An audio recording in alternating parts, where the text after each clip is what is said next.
Good morning, good afternoon, good evening. Welcome. Welcome, welcome, welcome, welcome, welcome.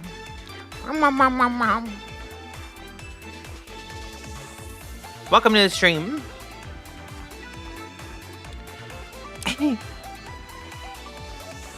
Does anybody else hate April Fools? Anybody else hate April Fools like I hate April Fools? I hate April Fools. I think the whole day is really dumb. It's like a waste, and like everywhere will post news, and all the news is fake, and then you're like, I don't want to do anything on April Fools. I don't want to be anywhere. I don't want to do anything or be near anyone. Because, like, something they say, they can be, haha, April Fools is not real. And you're like, you're an idiot. Shut up. Why are you telling me shit that's not real? Hey, what if we just made shit up that wasn't real? Sometimes, so, I play League of Legends, which isn't an unknown thing to everybody.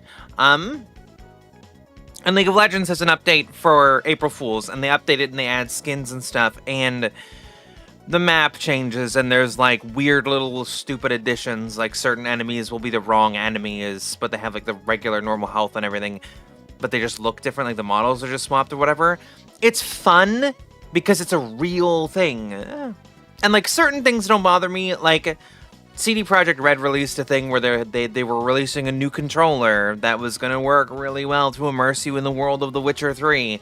It was called the Roach, and it's just like one of those shitty fucking horse things that you ride on or whatever.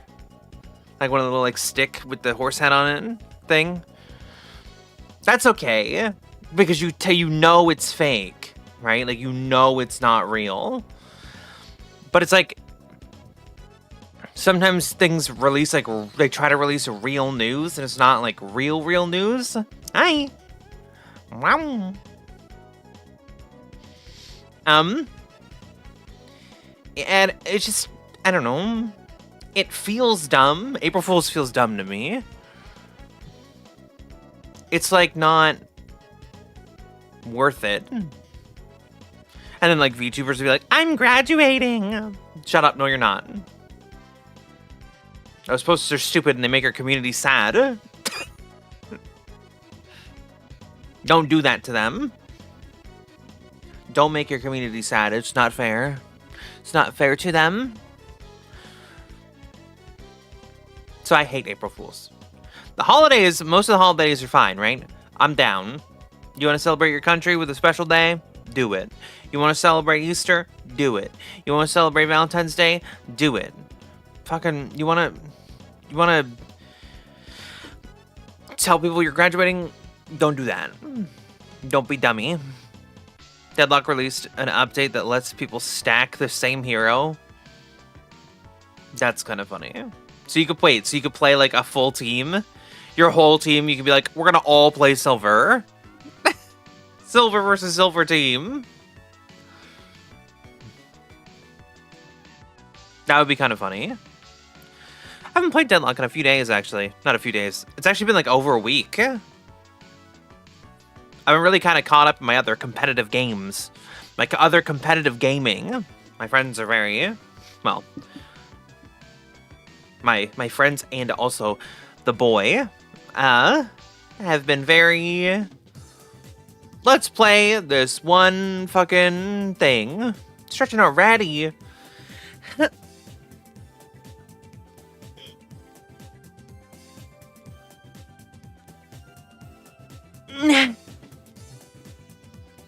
Cat. I've been very in League mode and Rainbow Six Siege mode, which, like, I'm terrible at both games, but I guess the updates of them have been, like, fun enough that people want to play them.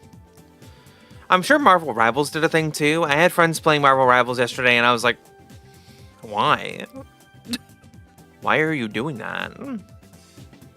Why are you playing Marvel Rivals? Why you do that?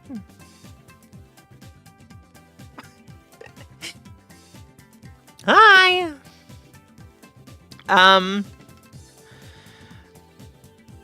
Yeah. It's very strange. It's very odd. Very, very, very odd. But April Fool's is over. Thank goodness. We don't have to deal with that anymore.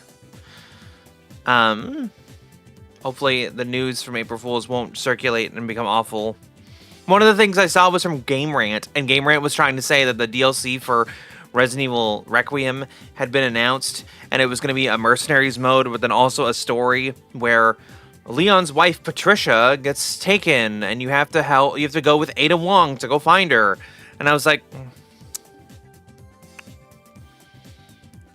don't say things that are stupid.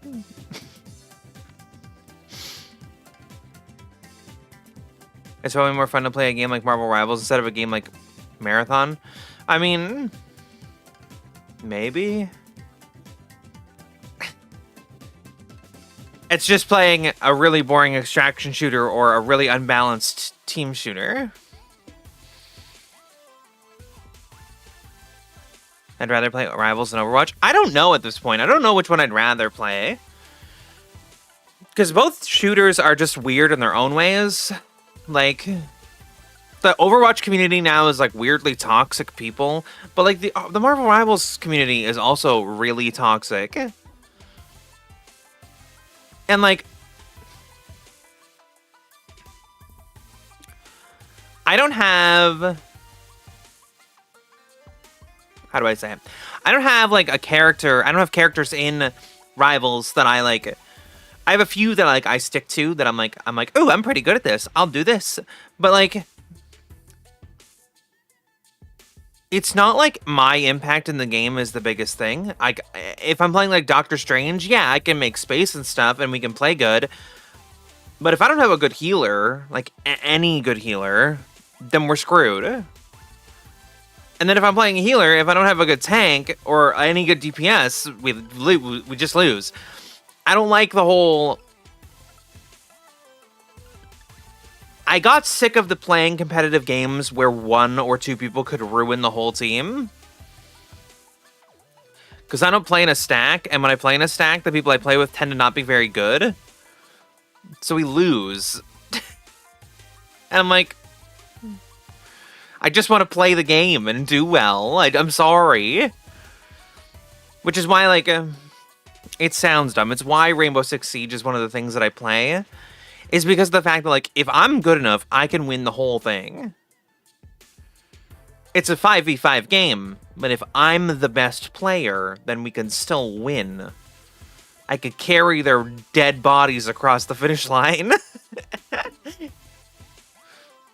I'd be down to play, like, a solo-style competitive game, but there's not a lot of those, and when there are those, they tend to be fighting games. I'm not a big fighting game person, you know? I don't really jive with that. I don't want to know 55 button combinations that lead into 55 button combinations that lead into 55 button combinations where I gotta play against a million other combinations that they have, but then my stuff's negative and their stuff's positive and I block and they block but they counter and then they did the super burst and then I lose. Like, I don't want that. I don't want it. It's too much work.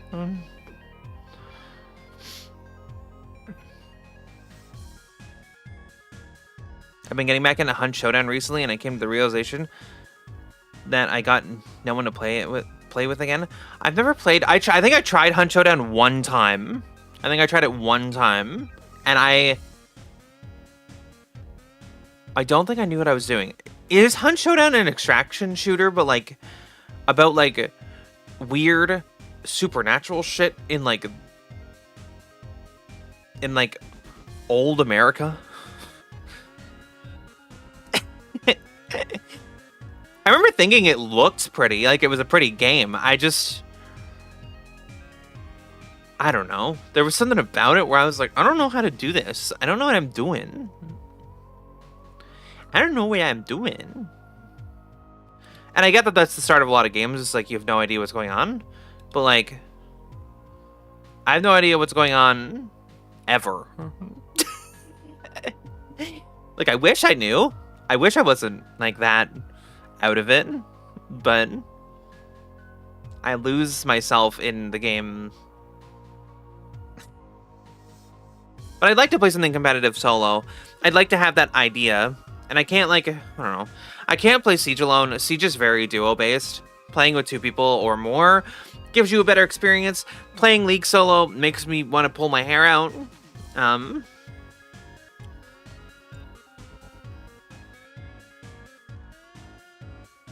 it's not like I'm going to move to, like, I should play competitive Fortnite and play solos in competitive Fortnite. Like, I'm not that person. You know? I'm not that. I'm not that person. I don't play Fortnite. I tried Apex. I tried Warzone. I've tried Fortnite. I tried the Battlefield 6 Battle Royale. That game's not for me. I think the genre of Battle Royale is just not a me thing. I think drop into zone, have to scrounge for shitty equipment, and then lose in a single gunfight is not a me thing. The last time I got really... this is gonna sound so sad. The last time I got into, like, competitive, like, a competitive mode in a game where I could play it solo was when I played Lone Wolf online on my Xbox 360 on Halo 3. That was the last time, like, I was, like, super competitive by myself. I was like, here we go, Lone Wolf mode. You could do this. You know the maps. You know how to move around. You can kill people good. Get that Lone Wolf rank up. Because if you don't know, Lone Wolf in Halo 3 is a game mode where everybody's... It's just a free-for-all. It's like a free-for-all TDM, but... Played Rogue Trader yesterday, and the planet I just went to for the Lex Imperialis DLC, and my team sounds like they set up to an Imperium joke. 2 Arbiters, an Inquisitor, and a Death Cult Assassin are investigating a planetary governor. It does sound like the setup for a joke.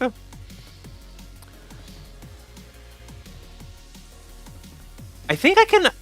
So, we tried to play that on stream. I think one of my biggest problems with My problem with those kind of RPGs is I think I need to do it with people. Like, I need to have somebody playing it with me. Because Baldur's Gate, I don't think I can play Baldur's Gate alone. And I played Baldur's Gate with somebody when I first played it. No, I just broke my nail. And I was having an okay time with Rogue Trader, but I didn't think it was, like, super fun. Sorry, this might come through. I gotta break it. Gotta clip my nail because it's broken.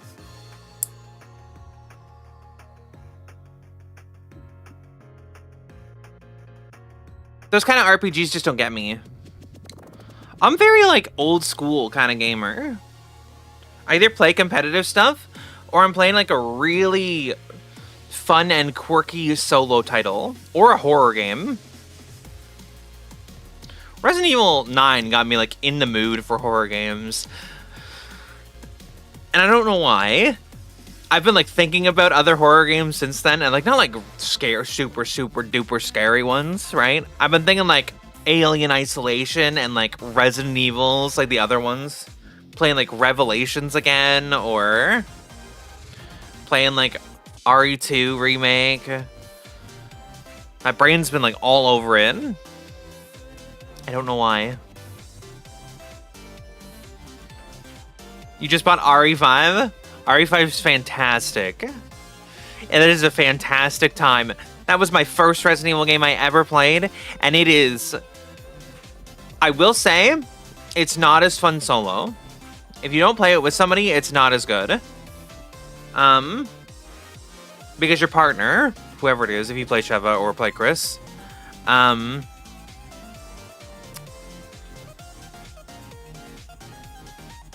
the AI is really stupid. That's the biggest problem. Thought of nabbing 6, but my friend owns it already. If your friend owns it, then just play it with your friend. Each one of the campaigns has a co-op mode. Playing Leon and Helena, or Chris and Pierce, I think are the two. Or it's the same Jake and Sherry. It's a good time. 5 and 6 are underrated. I think 5 and 6 are really good, but they're goofy. You have to give up on the fact that Resident Evil is supposed to be this super serious, like, ultra realistic horror style thing, and you have to give in to the fact that it's going to be goofy as fuck.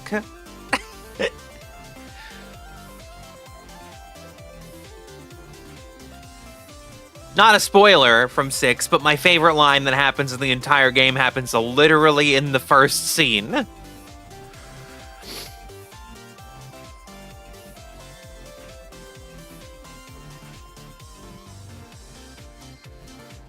That first fucking scene where the president reaches out to kill Helena and Leon goes, "Mr. President, stop!" And then he shoots him, and then they get on a phone call and he goes, "I shot the president." Hasn't even said, like, hello, really, or anything. He just goes, "I shot the president." And everyone's like, "Ah."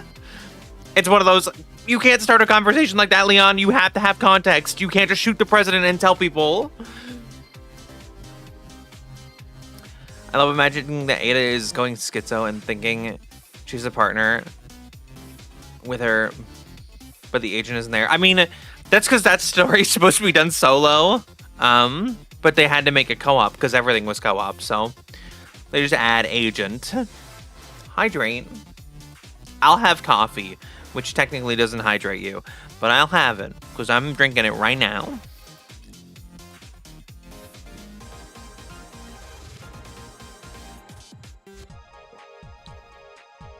Num num num num num num num num num.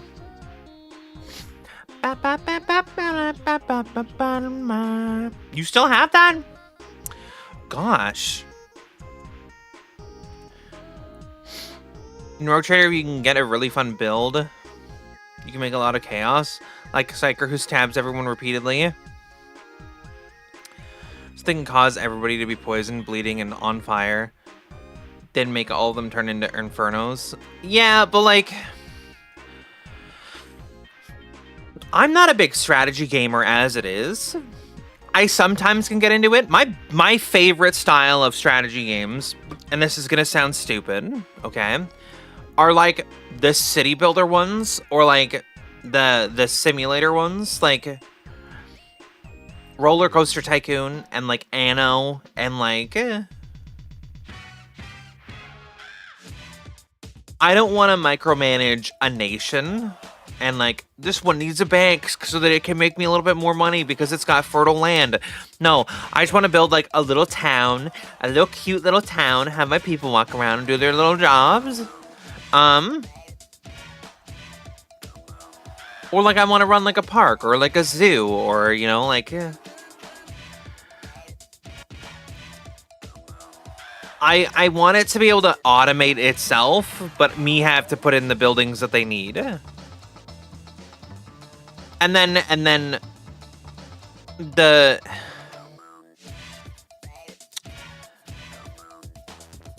turn-based like RPG style strategy game, Baldur's Gate, Rogue Trader style thing, I don't... I like them with people, but alone I find it boring. Because it, like, I don't know. Things end up taking too long. I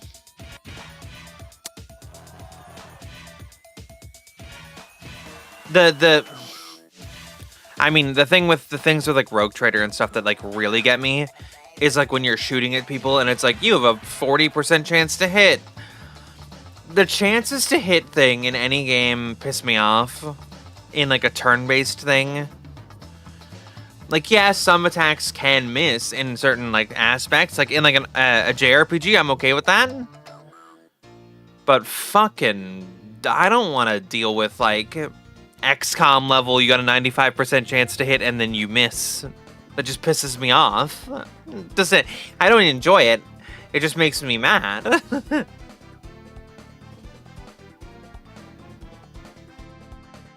Left 4 Dead 2. That game is so old. I loved Left 4 Dead 2. I didn't get a lot of time in it because my friends weren't super about it, but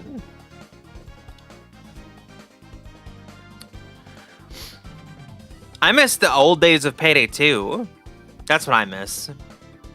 I miss the days when the hardest difficulty in Payday 2 was overkill and it was balanced to be like hard but not impossible.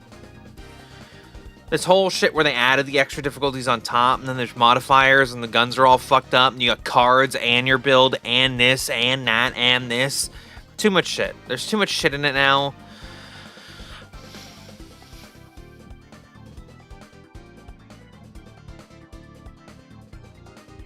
See, that's my thing, is like, I would understand your point from going to Fire Emblem to CRPGs, so you're used to the chance to hit, but in Fire Emblem, like, in Fire Emblem, I always hit, like, I never miss. It, like, never happens. And when you do, it's, like, so rare. At least I find it so rare. Because I used to play Fire Emblem a lot. Like, a lot.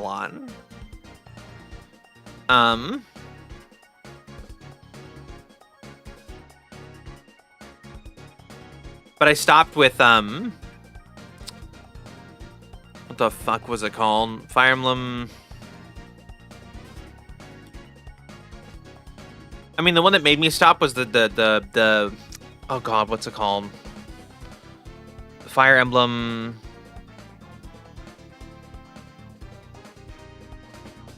The one with the 2 editions where like there's the Asian version and then there's the European version where they're like fucking, what is it called? Is it Fates?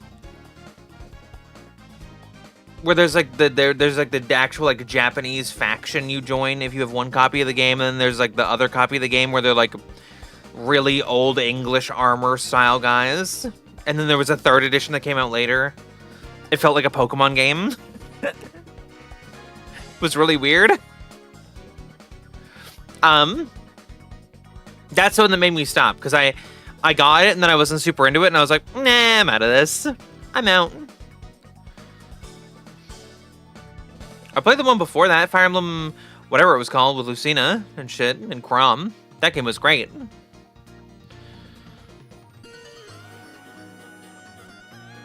Birthright, Conquest, and Revelations. Yes. That is correct. That is the one. I don't know. They're not really my type of games anymore. The super slow burn kind of games aren't for me. Because they take for... I get it. The value is great because they take forever. And if you're super into that style, that's a great value game because they take forever.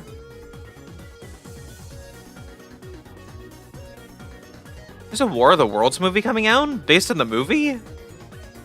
What the fuck? That's so weird. Is it good? Does it look cool?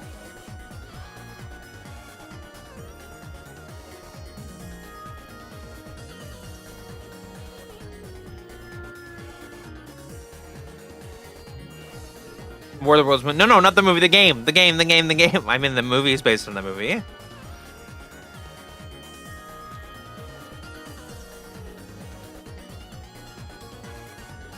Yeah, but that... Okay. Corrin not wanting to kill people during a war, I understand the style of story there. Because I watched Gundam Seed, and Kira... Is that his name? I think his name's Kira. The main guy didn't want to kill people, but he was the pilot of the strike, and he was like the best pilot ever, and he killed people all the time. And then he became the pilot of the Freedom and fired fucking mega cannons at everybody and destroyed everybody in the whole universe.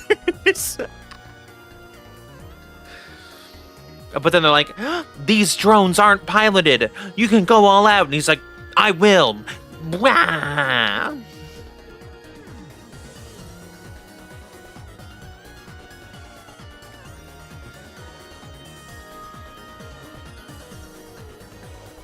There's a few games that are coming out this year that I'm kind of excited for.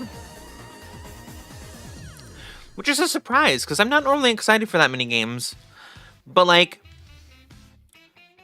the Hitman devs are making a James Bond game, and I want it to be goofy like the old James Bond games, but also be Hitman, if that makes sense. Because Hitman's funny. But then James Bond being funny. Like, imagine you get a kill, like a Hitman-style kill, and then the Bond music plays.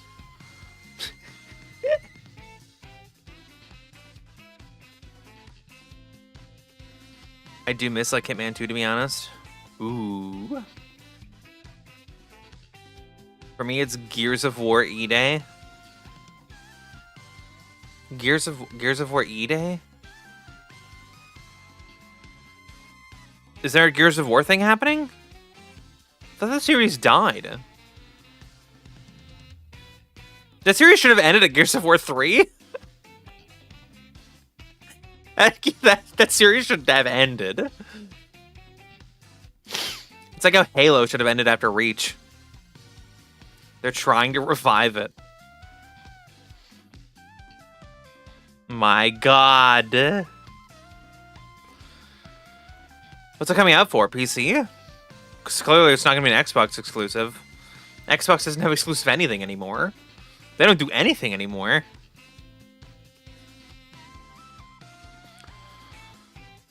I have hopes for E-Day, since it's the first contact with the Locust. Huh. So just before they have the chainsaw guns? Or are we going to have the chainsaw guns anyway? Fuck it. Chainsaw guns. Han Solo tries to kill you, Korn. I don't want to kill him, because killing is wrong. Xander literally told you that he's a cold-blooded killer. You're preventing far more death by taking this one life. Yeah, but like I can see the sympathy there. If I remember correctly, the chainsaw guns were a thing before the Locust War. Were they? I feel like that's unnecessarily brutal, you know? I feel like that's unnecessary harm to a human being. To take a gun that has a chainsaw on it and cut a dude in half.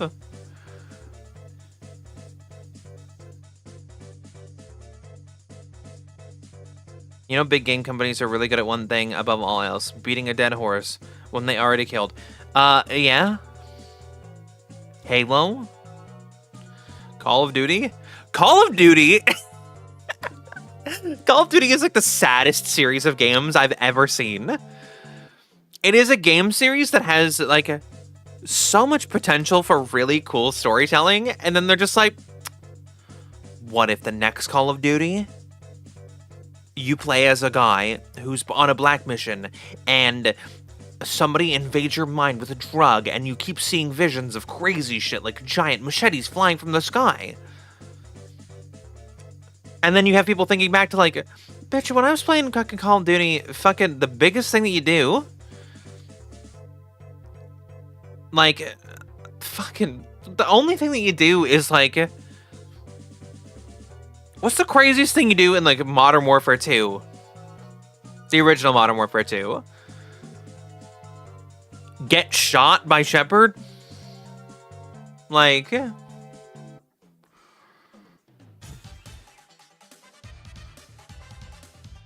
I have never caped, so the most recent Call of Duty that I've like played the story of, I played a little bit of Black Ops 7, I will admit. The boyfriend was like, we gotta play a little bit of this, and I was like, okay, I'll try it with you, and we played co-op, and it was awful. Other than that, the most recent Call of Duty I have played is Modern Warfare 1, which there is a video on my YouTube channel of me playing through the game.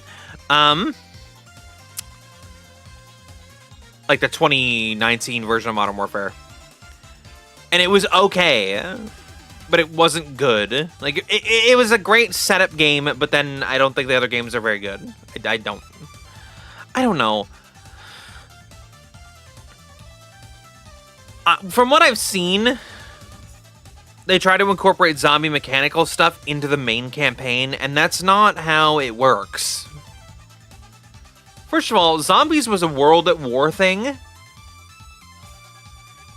and it wasn't part of the campaign. You went into that mission when you finished the campaign, but it was supposed to be like, haha, here's a bonus thing. Not like, this is what happens in the story. The story is about you killing the enemies. Other soldiers with guns. Call of Duty also used to have like good movement. Now it's like omnidirectional, flip your whole body around, shooting bullets everywhere kind of shit. I'm not into that. I'm not into it. I just don't want it. Yeah, that's not cool. I just want Call of Duty and Battlefield, okay, are supposed to be the stories about war and like realistic war.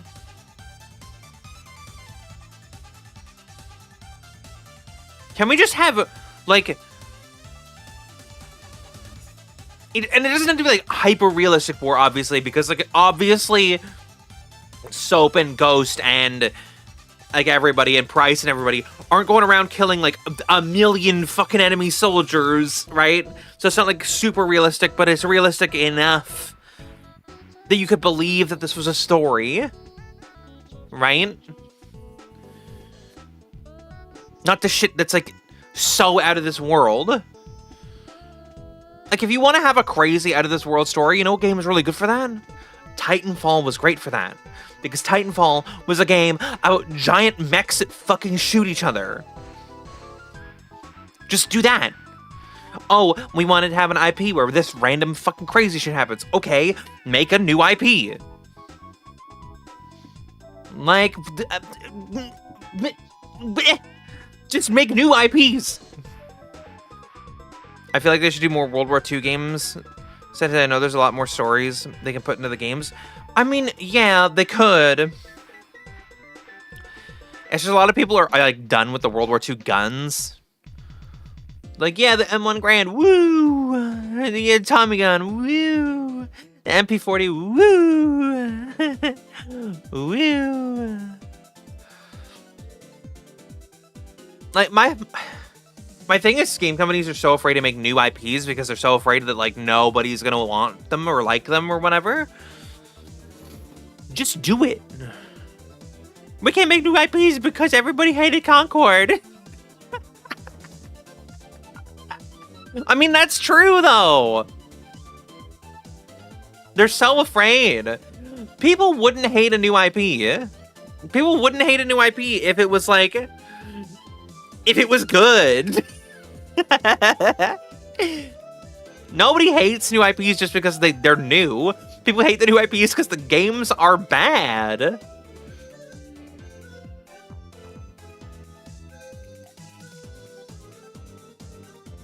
It's not the new IP's problem for being new. It's the new IP's problem for being a bad game.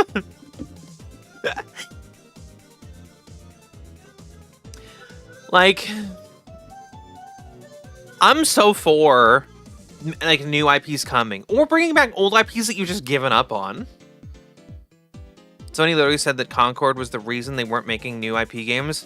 Well, Sony's stupid as fuck, and they got rid of old IPs that were fantastic for no goddamn reason.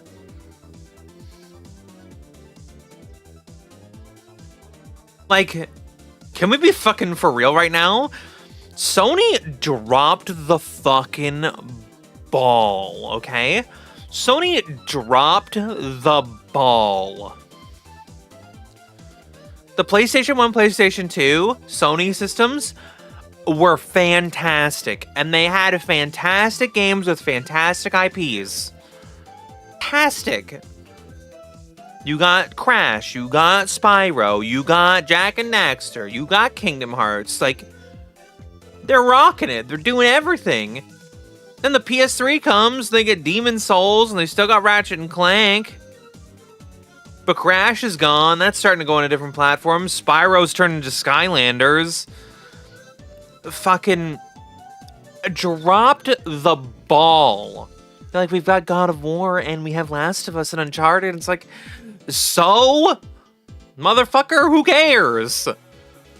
Wow, Naughty Dog turned into a game company that makes one game. And it's Uncharted, and Uncharted with mushrooms.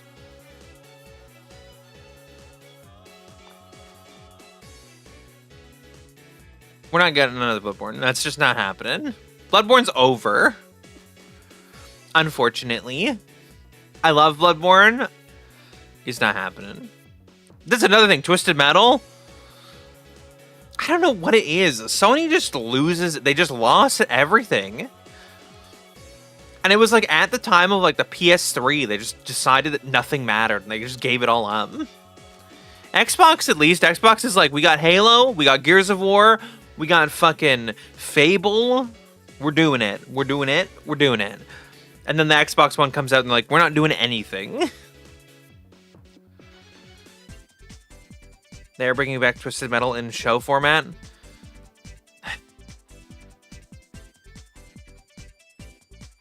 Why can't we just have games? Why can't we just have games? Why did Fallout need to be a show? Why does Twisted Metal have to be a show? Why does Mario need to be a movie? Why does Sonic need to be a movie? What about games? What about good games? Why don't we make good games? Why don't we make video games? Ah! Instead of making a Fallout TV show, why didn't we make a Fallout game? Instead of making a fucking stupid ass fucking Halo movie or TV show or whatever the hell fuck it was, why don't we make a good Halo game? Why don't we make good games? You know, for the audience that plays the game. They're making the TV show for the audience that plays the games. Motherfucker, we want the games. We don't want the TV show. I want to be involved. I want you to tell me a story in the game. I just want to play video games. I don't want re-releases. I don't want companies to re-release their games unless they're older than like 10 years old. Okay? I don't want, like, Skyrim should have first re-release in 2021. That should have been the first re-release of Skyrim. And that's it. No more. Not the fucking 11 or 12 that they have.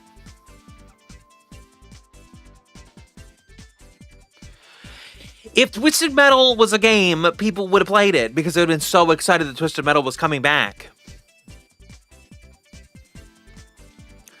When game companies say, hey, this IP that we haven't touched in a long time is coming back for a new game, we don't want to hear Mega Man, we want to hear stuff that's actually old as dirt that hasn't had a game in forever. If they told me that tomorrow they were releasing a new Jak and Daxter game, I would be so in. But they're not going to. If anything, they would re-release the first game remastered. Like a full remake of the first game. And it's like, that's fine. And I would be hyped about it, but I wouldn't be as hyped about that as I would be about another new one. Like, I just want new games. If instead of making a new Nier game, they made a Drakengard 4, I would be so in. I would be so in.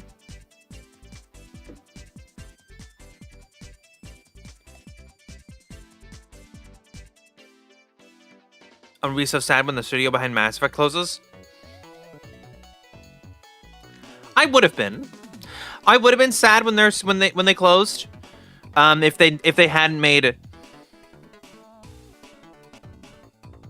Andromeda, because that was a disappointing mess.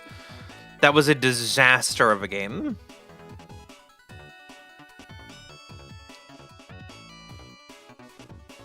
Like,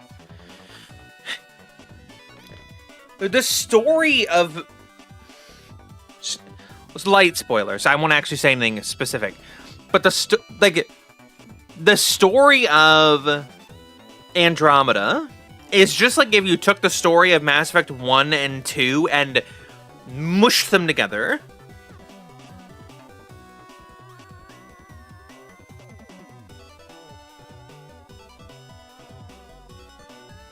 Now, Mass Effect 3 is overhated. Mass Effect 3 is overhated. People don't like that game because of the ending. Because of literally one choice you make through the entirety of the entire series. And it is way too overhated.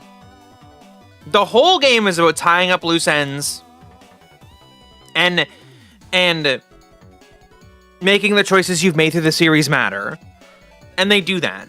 They do make it so that the choices you've made and that everything else matters. The thing that doesn't really change much is the one final choice that you make is the one that doesn't really matter. And to me, that's fine. Oh, but it's just a color swap of this. Yeah, but listen. You can't tell me the choices you made through the game didn't feel good.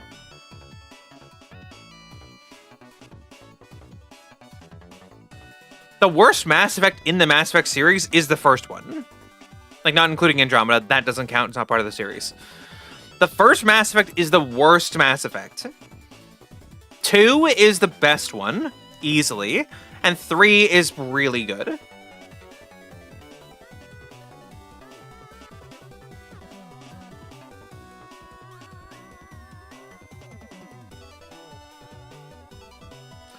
But the story for New Vegas was awesome, and the gameplay was awesome.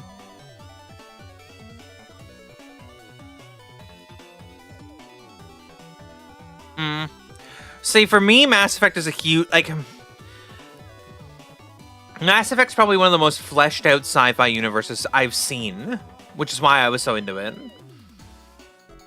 Because they actually put a lot of work into designing that world. And a lot of sci-fi games just, give you, these are aliens, and then they just brush it off. Yeah, they're aliens, and you know that they're aliens. Mass Effect will tell you about the aliens and why they're like that.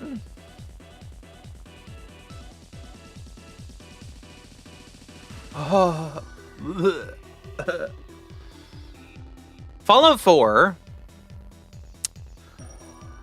To me, Fallout 4 is a travesty of a Fallout game.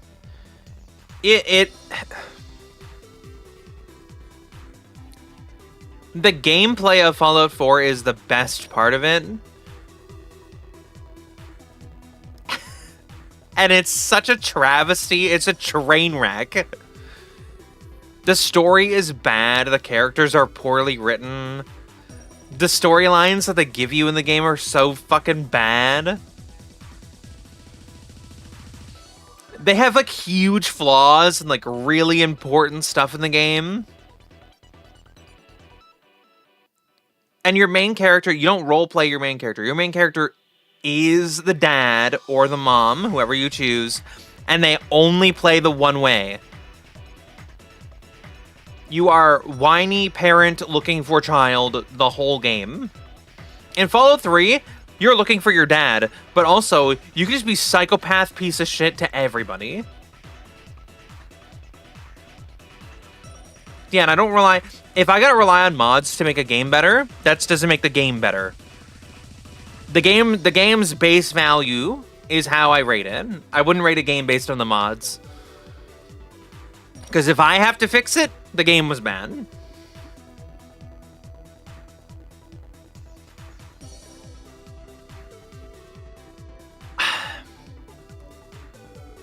One of the things that kind of ruined Fallout 4 for me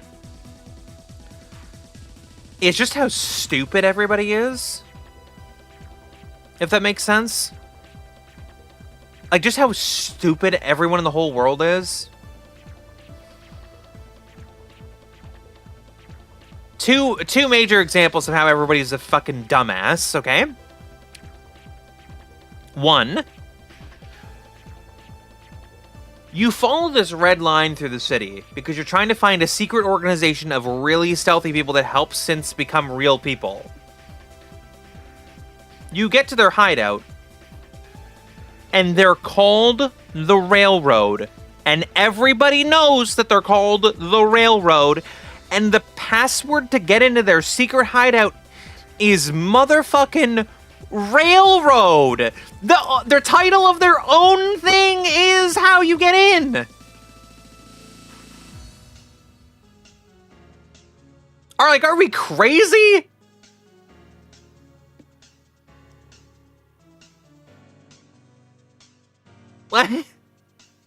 Like, oh my god. And then how stupid everybody is like, oh, we can't get into the Institute unless we have a fucking teleporter. You have to teleport in with this chip. Unless you do the Minutemen where you teleport in the first time and then the second time you go in through the fucking sewer. Why did we need the fucking teleporter the first time? If I could get it through the sewer, why do I need the teleporter the first time? Like, what are we doing? Why can't we just figure it out?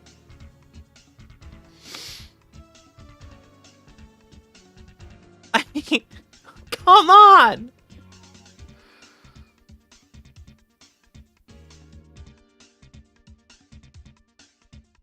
And it's not even just like the story. It's like everybody's so dumb. Everybody's so dumb. And for me, the gameplay differences between New Vegas and Fallout 4 aren't enough to make me like Fallout 4 more. I just... Also, they took out the whole thing of you needing special training to use power armor. You just kind of jump in it and you're like, yeah, let's go!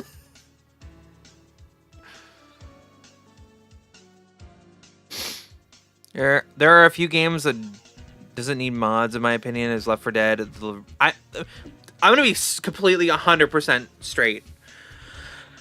There are, like, very, very, very, very, very few games that I have ever played where I felt like I needed mods to play in.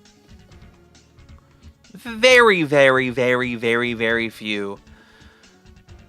And the Bethesda games are always games where I need mods to play in. Either to make it so the game doesn't glitch out and kill itself, or to make some part of it not an agonizing disaster. You know? Like, starting a new file in Skyrim is the most agonizing thing of my whole life. Playing Fallout 4 is a nightmare. Trying to do anything in New Vegas without a mod that makes so the glitches don't explode the whole game. Disaster. Playing Fallout 3 in general because you can't aim your gun for no reason. Disaster.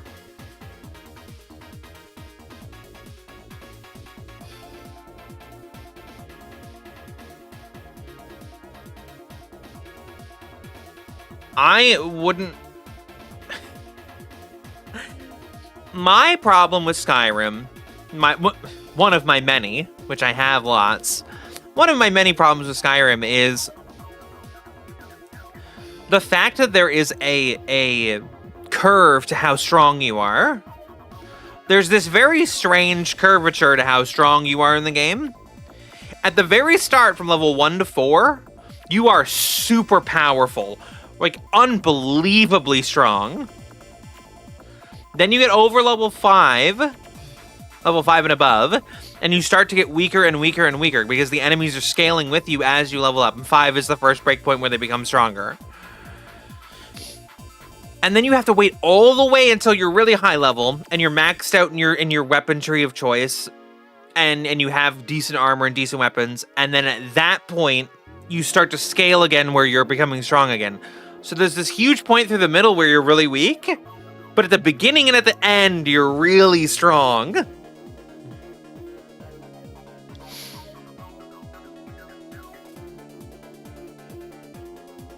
I want to know how many collective hours, hundreds of hours, humanity has spent sitting through Skyrim's intro. Too many. Because it's more than, like, 1,000.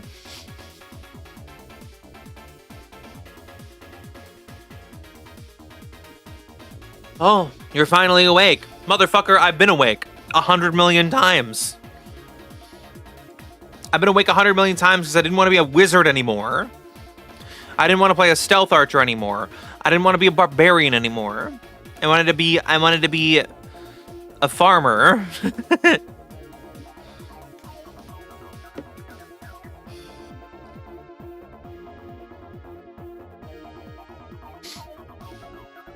Skyrim is also the only... I think it's the only time... I think it's the only time in a Bethesda game that I can think of where you don't fight the final boss by yourself ever. You know? Because in 3, you have a choice. You can bring companions or not. In Fallout 3. In Fallout New Vegas, you can bring people or not to fight the Caesar's Legion guy or whoever you're fighting.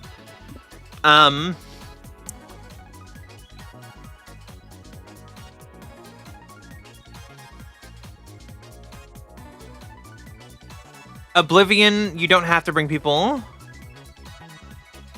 But in Skyrim, you fight Alduin twice through the game. Well, 3 times, actually. No, twice, because the first time isn't Alduin, it's another dragon. You fight him twice through the game, and the first time you have Parthenax with you, and Parthenax helps you. And then the second time you fight him is in the Valhalla ass place, and you have the 3 other heroes with you. So you never fight Alduin alone. It's never a one-on-one fight.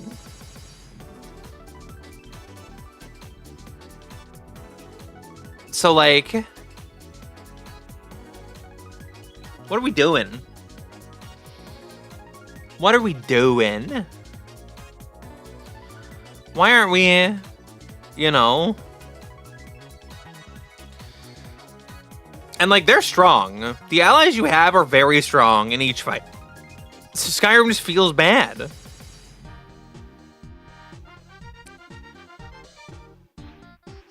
It would be like if, like... Imagine other RPGs doing that. You know? Where you have really strong allies for the final boss, who's also not that strong, to be honest. Alduin's not that scary of a fight at all. Like, Knights of the Old... Imagine Knights of the Old Republic with that. Or, like... Baldur's Gate. Imagine every time you fought a boss in Baldur's Gate, you always had, like, 5 extra people with you.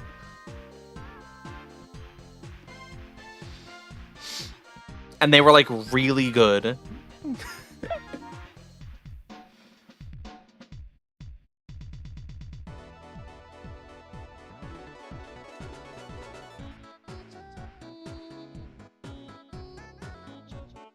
We listen to the same music every time I start my stream and when we're doing just chatting, and every time I jam out to the same songs.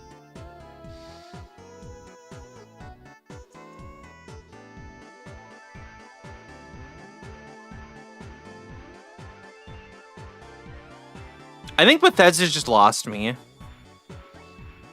I think Bethesda's just not really good at making games. I think they live off of, like, the hype of their old shit. You know?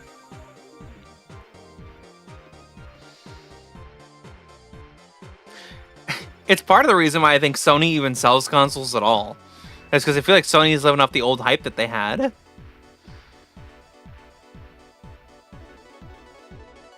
Because, like, really? What are they doing that like you couldn't get elsewhere? Oh, they've got God of War Ragnarok, and it was exclusive there for a little while before it came to PC. Okay. And if we didn't have Sony, God of War would still come out, just for other things. They are. Bethesda's a product of their time, and they don't change, and people are always too hyped for the shit that they sling out. It's an effect I would almost like to call the Pokemon effect. Which is controversial because people love Pokemon. But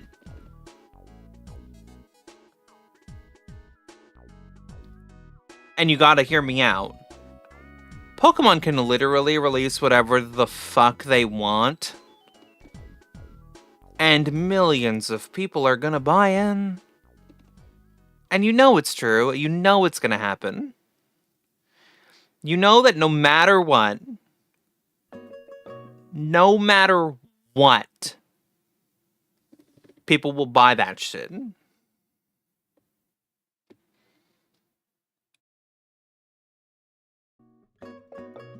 Like, Pokemon releases a fucking game that barely runs on the Switch and is a nightmare. Everyone's buying it. Because it's got Pikachu on it. People are so excited for what's it, Winds and Waves?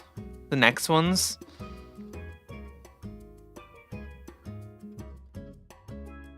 If it runs, I'll understand the hype if it runs really well.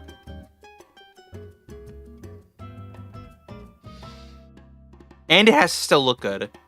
Because the trailer made it look like it was going to be graphically pretty. Which would be new for them. Because Pokemon doesn't do that.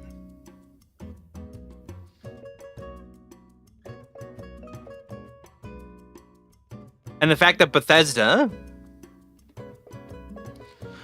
announced the Elder Scrolls 6, and Todd Howard has, like, since then said, people just need to forget that we announced it. Come on. We have to forget? You haven't released a game in 1,000 years! Winds and Waves is finally tapping into the graphical power of the GameCube. Exactly! Exactly! People are like, oh my god, look how good the water looks! Motherfucker, go play... go play Mario Sunshine!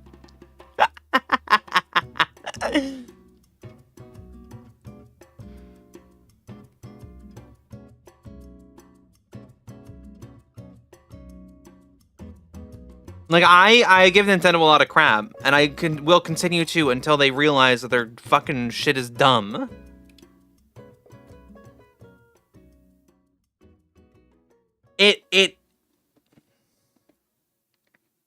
Go look at Water Pikmin 1. Exactly! Exactly! Like, I will give Nintendo crap because... Okay. We're gonna have a little Nintendo, because I like having my little Nintendo rants, because I like ranting about Nintendo, because so many people love it, and I don't understand. Don't get it, okay? I give Nintendo the credit, okay, that they released Donkey Kong Bonanza, and it looks like a fun game. Right? I will give them that. How is Donkey Kong Bonanza any different than Mario Odyssey, and how is Mario Odyssey any different from fucking Breath of the Wild or Tears of the Kingdom? Oh, because in Tears of the Kingdom, you go to get shrines. Motherfucker, you're just going to the shrine to get a little thing. The same way that you're going around the stupid Mario world to get the stupid moons. The same way that in Donkey Kong, you're going around the stupid world collecting stupid bananas. It's the same. There are 3 games that are just these open world, big exploration shits where you collect the thing, the special, specific thing to that character. And Mario has never even been moons. Now all of a sudden it's moons. How did we move Mario? Okay. Mario innovates every time that there's a new 3D Mario. You got Mario 64, which was the first 3D Mario. It was really cool. You go through the castle, you do the paintings. Awesome. Sunshine, they're like, how do we switch it up? Flood. You got this weird jetpack thing that shoots water. It's like, wow, that's crazy. Galaxy, they're like, let's add gravity stuff. There's like these little planets. You jump between the little planets, and there's gravity pulling you around and shit. Oh my god, it's amazing. And then they're like, Super Mario Odyssey, you have a hat.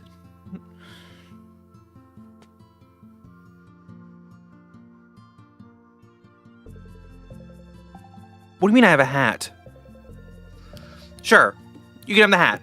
Whatever. Then they're like, here's Breath of the Wild. It's a big open world game with nothing in it. And you can do these shrines for puzzles. Ooh.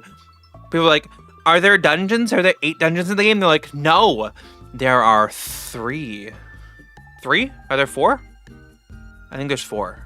There are 4 dungeons in the game. Like, is Ganon's castle cool? And they're like, no. And you're like, but what the fuck? Then what am I supposed to do? Like, Nintendo used to have a variety of IPs, and they play with all their IPs, and the IPs would all be different. What happened? I don't count Hyrule Castle. You know how fast you can get through Hyrule Castle and not do anything in it? You don't gotta do fuck all in that place. You know how long I spent in the Forest Temple when I was a child? In Ocarina of Time? I was in that bitch for like a month. Because I didn't know what the fuck I was doing. Because I was a little child. I don't understand. You know how long I spent in the dungeons in Wind Waker? Forever. You know how long I spent in Hyrule Castle in Breath of the Wild? Like 5 seconds.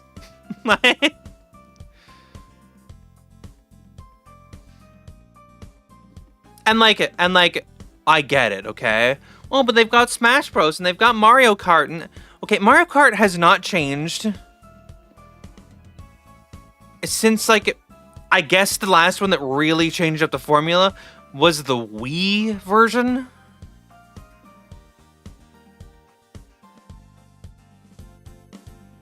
And, like,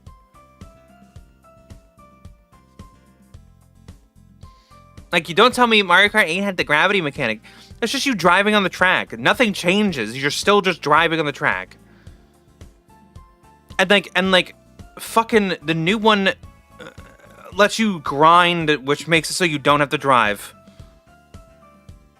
Wow. I love it when the game makes it so I don't have to play. 7 added cart customization.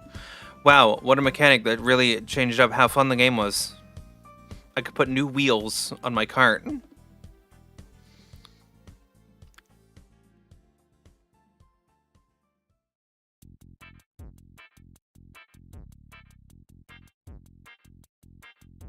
The gliders are still in the game.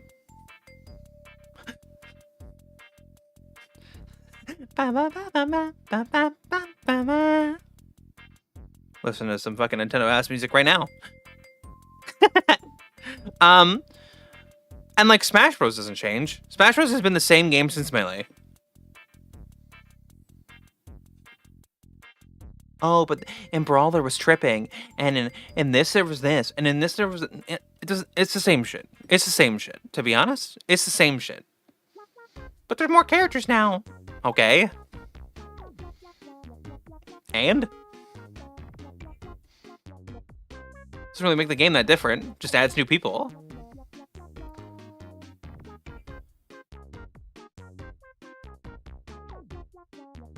No, I get the gliders. That's fine. But like,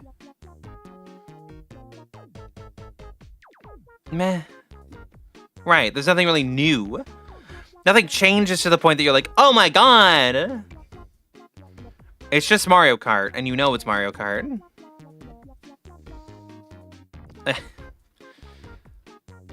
Nintendo games used to be different from each other. If you were picking up a Mario game, it was like a 3D adventure that was going to be like this big fun collectathon thing. If you were picking up a Donkey Kong game, it was a 2D side-scroller that was going to be kind of hard, but also kind of fun. If you were playing Metroid, it was either a 2D side-scroller with a really big world and really big dungeon, or it was like a first-person shooter puzzle game. If you were playing Star Fox, it was an on-rails shooter. Like, Nintendo used to do things with their games, and now they don't. Because Mario is an open-world exploration game with puzzles, and Breath of the Wild is an open-world exploration game with puzzles, and Donkey Kong Bonanza is an open-world exploration game with puzzles.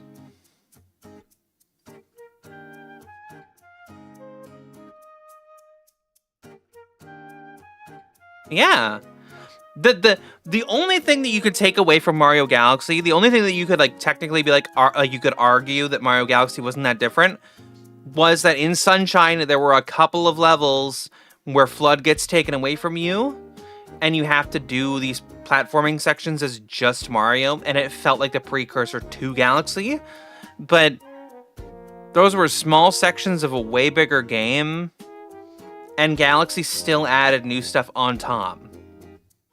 And the only time they didn't innovate to another game when they made a new Mario, a 3D Mario, was when they made Galaxy and then Galaxy 2. And that was fine because it was just like another, like it was just more Mario Galaxy. And at the time, not every game was fucking just a 3D open world, nothing blah blah blah blah. Like,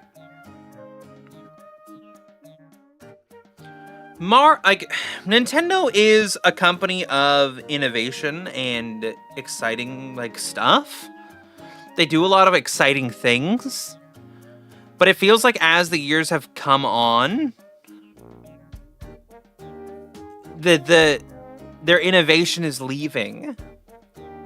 You know? I feel like since the Wii, Nintendo was really just like, they hit a wall there and didn't know how to innovate anymore. They came out with new IPs. ARMS was new. Splatoon was new. But, like, have those really stuck around? Do those have, like, the staying force of the old IPs that Nintendo had? I'd say not really. Splatoon isn't, like, a huge thing I hear about almost ever. And ARMS, like, that came and went. That was, like, that was a little one-hit wonder they had going. 3DS at least had mostly good writing. I feel like Nintendo's like giving up. I feel like they're giving up on the creativity and the games that they made. Because they have good IPs and they have a lot of stuff that they could make that would be really cool. But they gave up. And a lot of companies seem to have. Like, Xbox had Halo and they had Gears of War and Fable and stuff, and those games just really fucking died. And Sony had so many IPs, and now they just fucking rock remakes of The Last of Us 2 and random Uncharted games. And then they try to ride the high of like Spider-Man while they have it, and then God of War when they have it. There's no like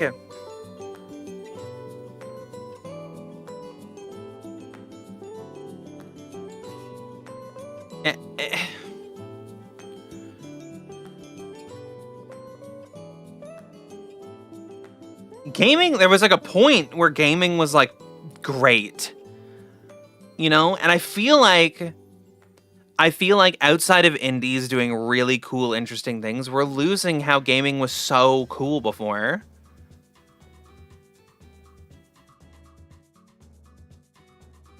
Yeah, that's true. Games don't need to release every year. We don't need to release new things every year.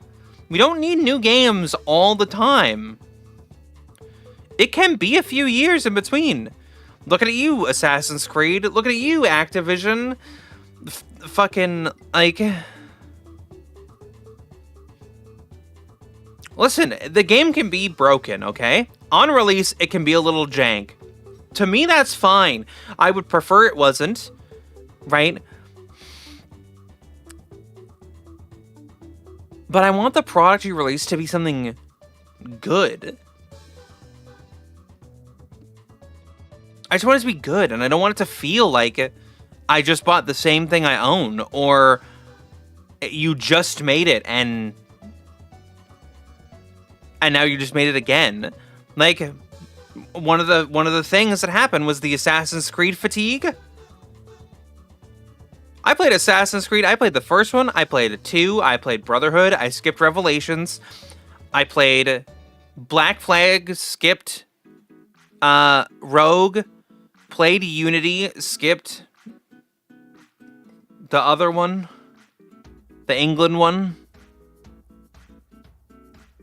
Whatever that one's called. And then I played Syndicate. Yeah, I skipped Syndicate, and then I tried to play Origins and was like, I'm fatigued. Not only is Assassin's Creed now changed and is awful. Oh, I also played 3. Assassin's Creed is now changed and is awful, but also I'm so fatigued on the series. Playing Assassin's Creed every year, and every year you've got to run around the new big city that they've made and climb up to the top of the tower and synchronize with the bird and watch the spin around, then jump off, then run to the next place, synchronize with that one, do the spin around, jump off, run to the next one, and then it was very Far Cry syndrome, because it's the Ubisoft syndrome of run to tower, get the thing. It's just whatever, you know? There's no awe in the games anymore. Right.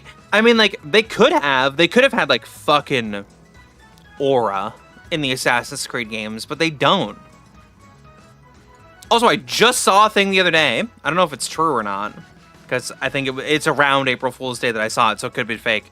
But I saw that Ubisoft posted a thing saying that they were canceling Black Flag Resync, which was the remake of the old game. Because, of course, why wouldn't you just cancel that? When you could just make Assassin's Creed Who Gives a Shit edition of Who Gives a Fuck what next one they make. I don't know, it lost all of it. And Call of Duty, right? Modern Warfare 1, Modern Warfare 2, World at War, and then, like, you know, Black Ops 2, Ghosts, Infinite Warfare, Black Ops 3, Black Ops 4, Black Ops 5, Black Ops... What's the difference? What is the difference between Call of Duty this and Call of Duty this? Oh, there's different guns. Oh, okay. Wow, what a new innovation. Instead of an M4, I have an M4 that is white and has little lasers on it. Great, thanks. Was it April Fool's for Black Flag? Okay, good. But like, and I get that Call of Duty is a first-person shooter, and it's not going to be that different, okay? I understand. But having a yearly release where the game is literally the same every fucking year is the dumbest thing ever. You know what the crazy thing that just came to mind was, and something that, like, almost hurts me as a human? Almost hurts me as a human to think it at all. EA is like they're like one of the worst companies ever. Like, they're awful. EA is terrible. They take good things and they crumple them up, they throw them into garbage, and then they light it on fire. EA, not only did they release Battlefield, and Battlefield was good for years, and then it became garbage, okay? They had a spin-off series from Battlefield that was something that was fun. Bad Company, because it was like a funnier whatever thing. And then they continued making Battlefield, and it was like, oh my god, look at you, you're doing a good job. You have the funny series and then the serious series, and you got the two things going together. People were into it. And they were different. And they were different in a way that wasn't like down to the guns and the gameplay and this and that. It was very like just the tone of how the game was written. And that's fine. That's fine to have a different game for how your tone is different. And that's why it's fine that you have Call of Duty Modern Warfare and also Call of Duty Black Ops as two different things. The problem with it is that Black Ops and Modern Warfare are two different things that are trying to be the same thing. They're both really serious, like, shooters about, like, super secret stealthy missions that are... So it's not different, they're the same.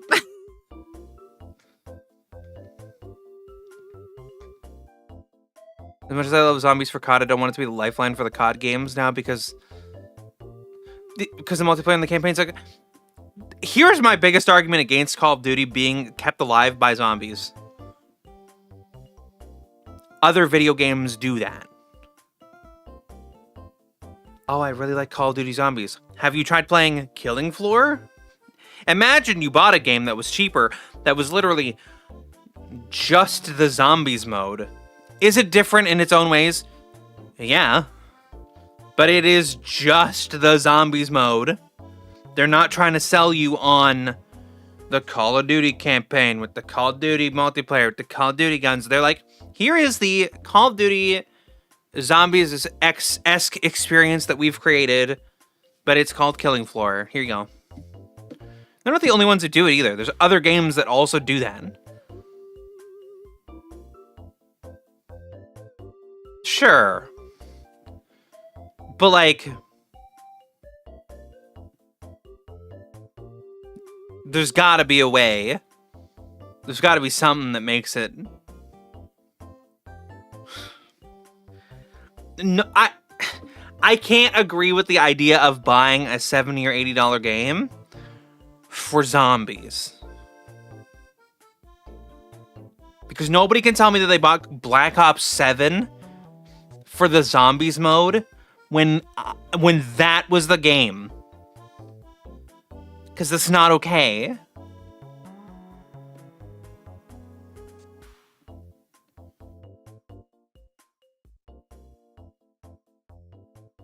The thing is that you should have the option with Call of Duty, if they're going to sell Call of Duty and they want zombies to be a big thing, sell zombies as a separate entire thing. Have an option to buy the bundle where you get it all. Have an option where you buy the campaign. Have an option where you buy zombies, but both include the multiplayer. And watch how no one will buy the campaign.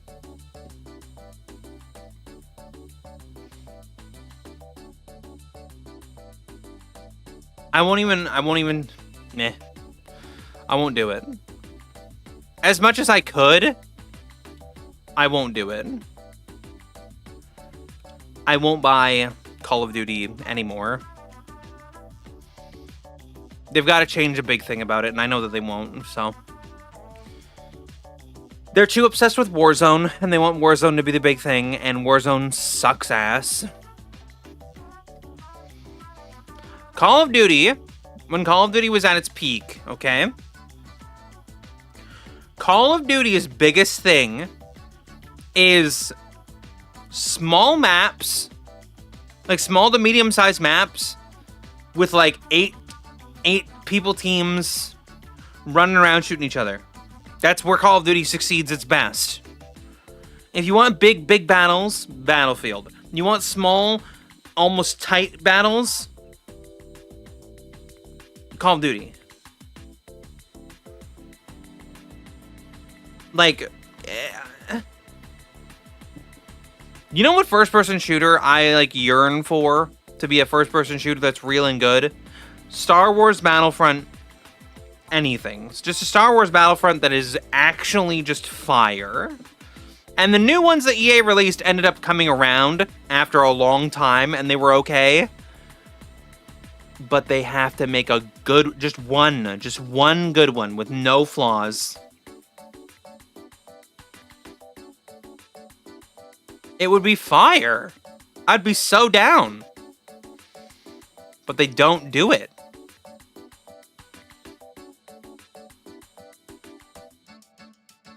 We're like lost in this place of like games just being kind of okay at best. Like, I'm totally behind how, like, Battlefield 6 got fucking glazed when it came out. Right? I'd love to control my own Star Destroyer. That'd be fucking sick, right? And then you can, like, fire down on the planet, and there's, like, a battle going down on the planet while you're up in space, and then there's, like, a space battle going on at the same time. Be fire. What do you guess? It's when you get enough kills as a Star Destroyer, it's like the hero unlock for the people. You just get the fucking Death Star.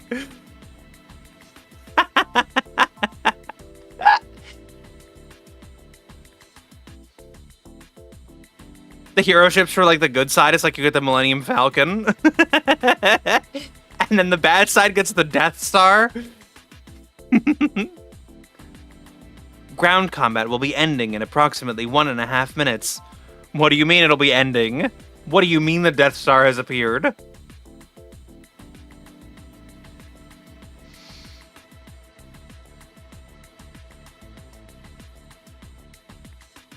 Fighter Squadron is the first game. Was fucking sick. In the first game was fucking sick.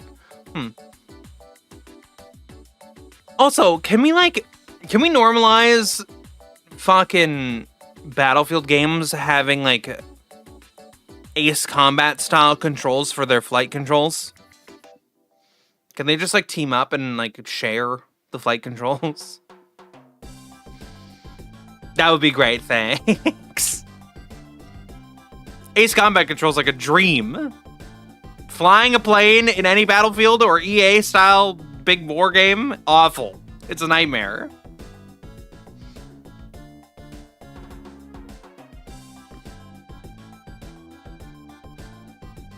I don't want to struggle to fly my plane around while also trying to fire missiles at people.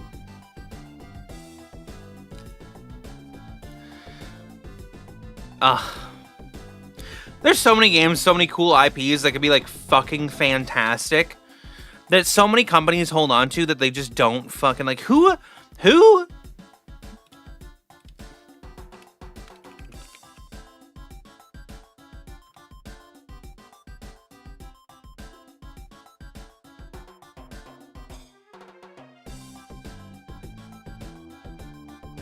That's so sad. Another thing about it, why don't they have air-to-air missiles for the fighter craft? I suppose it is to dogfight in Star Wars. It's a bit odd that an advanced species doesn't have missiles that lock on. Because it's from a really, really long time ago in a galaxy far, far away. We only thought about it in our timeline. They didn't think about it. Yeah. It took the thousands of years for us to figure it out.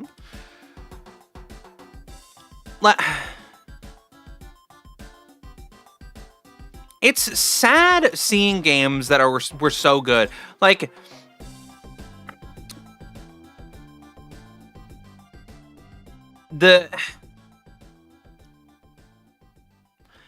watching games that you like loved or games that you like Crash and Spyro, okay? I'll use them as the examples. They had the big resurgence with the Reignited trilogy and the Crash 4 and also the Crash whatever the remake of all those games were. Okay. Really cool that they remade them and a really cool resurgence of the games or whatever. It's sad that those were Sony properties at one point and they made the consoles what they are.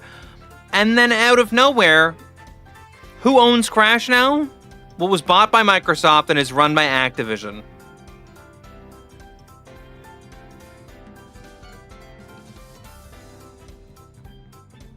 So PlayStation, Sony, lost Crash to not only...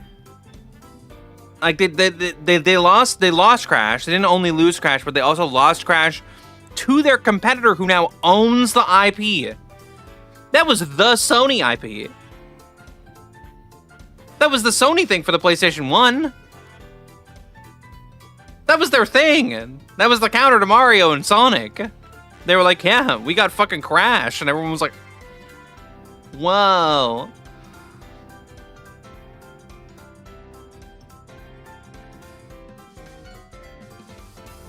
He is, but it's sad that like Sony doesn't have that anymore, because that was like one of their things. I do want the loss of AAA being something you could, in theory, look forward to. That would be decent and maybe really neat. I don't have the Crash on the screen. No, Sony doesn't own Crash anymore. Sony hasn't owned Crash for a long time. Why is it playing again?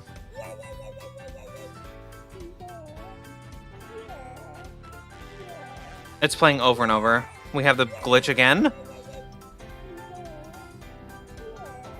Where is it?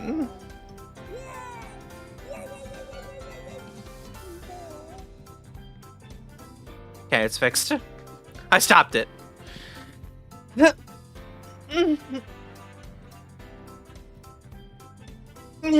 Okay. Yeah, Sony doesn't own Crash anymore. They lost it. When Crash stopped being on Sony, they had the first 3 games, and then they had Crash Bash, and they had CTR, and then they had Warped on the PS2, but I think Warped was also on the Xbox, and then like Twin Sanity and shit was on the 360. So they lost it. It just started going everywhere. Head pats doesn't work. I'm sorry. I'll fix them over the weekend, okay? I'll get head pats and stuff working, okay? And Idiot Sandwich. Idiot Sandwich does not work. Twin Sanity was also on PlayStation, but the fact that it's like not an exclusive anymore was a big hit. Like, that's a big hit to your company. Your icon that you used to advertise the PlayStation with is gone. And like hanging out with the others. It would be like if all of a sudden Sony was like, we're releasing Mario Odyssey.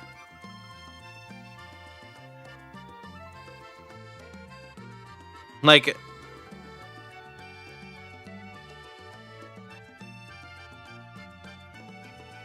no $300 consoles anymore. Consoles are now like $1 million. PS5, increase that price, make it more expensive. I remember playing Castlevania on the PlayStation. That was huge, actually.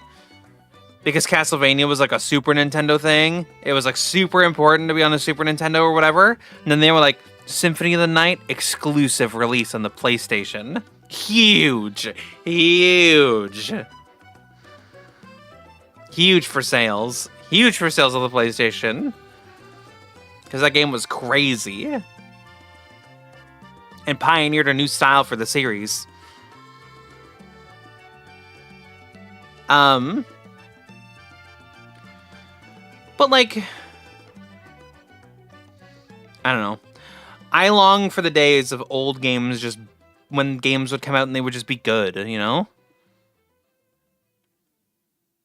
When Metal Gear was coming out, when Metal Gear released, it didn't matter what Metal Gear it was or what Resident Evil it was going to be a fucking fantastic game, you know? Resident Evil 1, fantastic. Resident Evil 2, fantastic. Fucking Metal Gear 1, fantastic. Metal Gear 2, fantastic. Nowadays, you can't even say the same. Metal Gear Solid 5, The Phantom Pain, fantastic fucking game. Metal Gear Survive, fucking actually trash garbage. Trash fire garbage. There are very few companies that release games where every game that they release was good. You know? FromSoft is one of the only game companies in recent years where they release games and their games are just good when they release them. They're just good games. Sucker Lunch.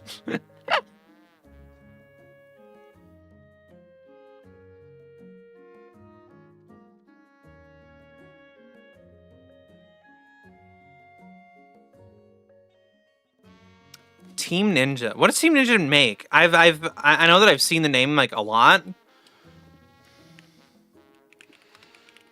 I feel like Team Ninja's gonna make something that's fucking obvious, right? Yeah, obviously they make that.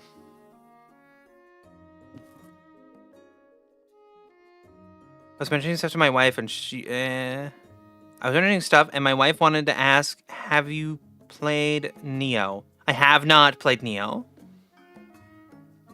Is this supposed to be Rise of the Ronin? I don't think you're supposed to ride Ronin. The Rodin.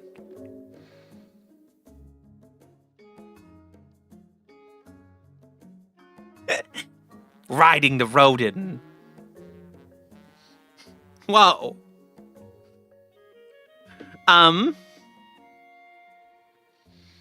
I haven't played any of the Neo games. I have not. I have not. Should we play one?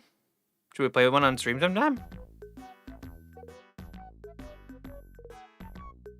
See, I would give Team Ninja that their games are pretty good, but they make a lot of shit that's ass.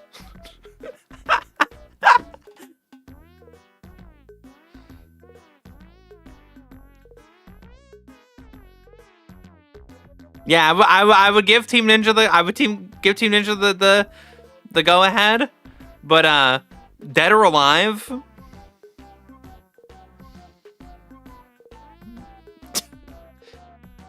Fire Emblem Warriors.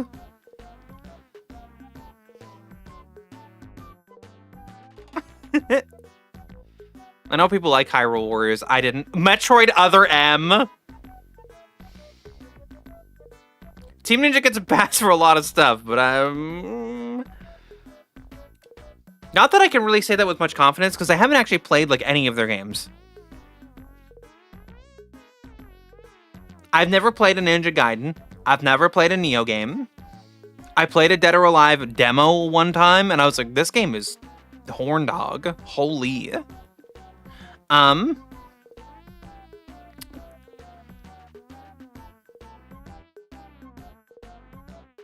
look into Neo, honestly. Should we stream it?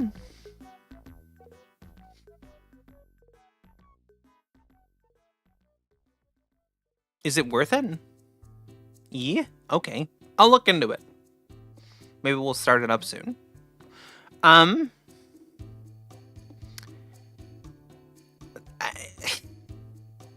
pressure? All the pressure. All the pressure's on. It's crushing. Getting crushed by the pressure.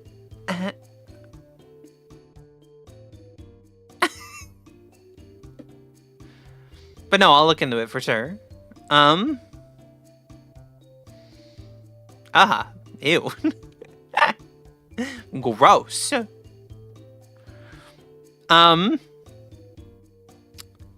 yeah, I like, what AAA companies nowadays do you look at and you go, they make good shit and I rely on them?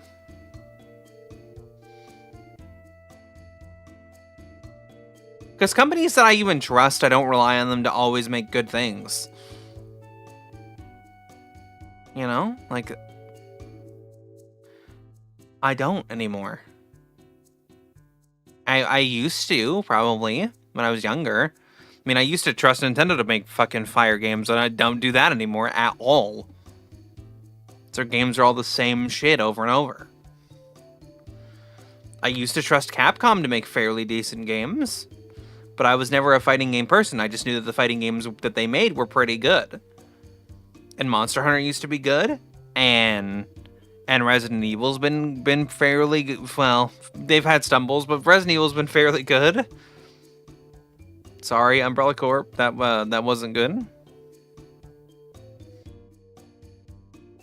Or Operation Raccoon City. I don't even yearn for older RPG games. I just yearn for games to be good. Resident Evil Requiem was such a breath of fresh air. Because I was a little bit worried, to be honest. Because Resident Evil 7 was a really good game. And Resident Evil 8 to me felt like they were falling again. I loved Tactics Ogre when it released. The pixel art and 2D style Pokemon.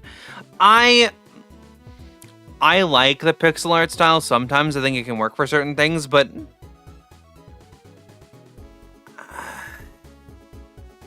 I lost my yearning for playing the tactical games.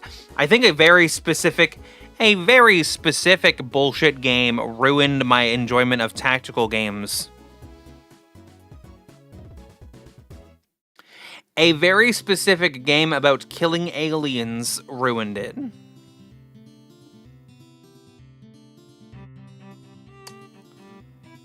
Thanks, XCOM, for ruining my enjoyment of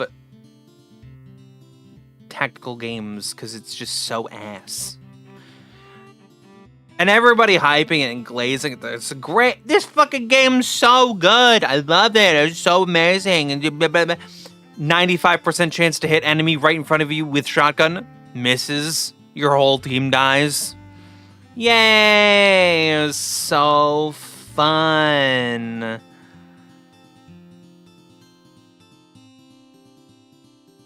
Yeah. I think it's one of the reasons why I've lost my love for a lot of strategy games, too, is like... Total War. Oh, you're gonna win, but it'll be like really tough one victory. Okay, auto battle it and win. You lose. And then they have a second army that destroys your army. It's like, what the fuck just happened? Oh, somebody randomly declared war on you. Oh, good, thanks. Now my whole nation is gone. Or like, fucking civilization. Oh, did you get a lot of... I just bit my tongue again. Ah! Ah. Ah.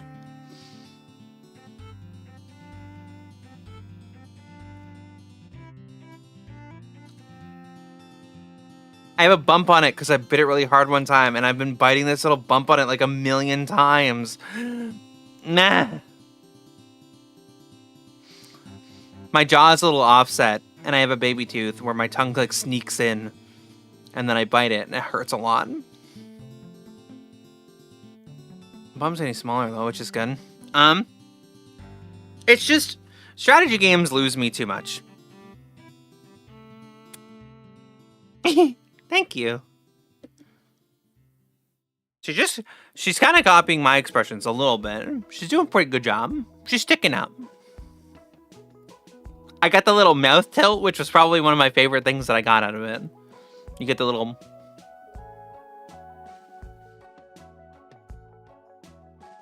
It does make my eyes look weird. And it thinks that I'm puffing my cheek up.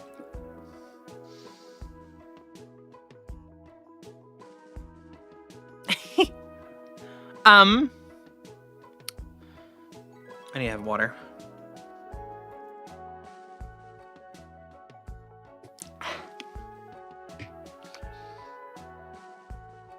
But yeah, all this to say, I miss video games. I miss when video games were good. I miss the idea of like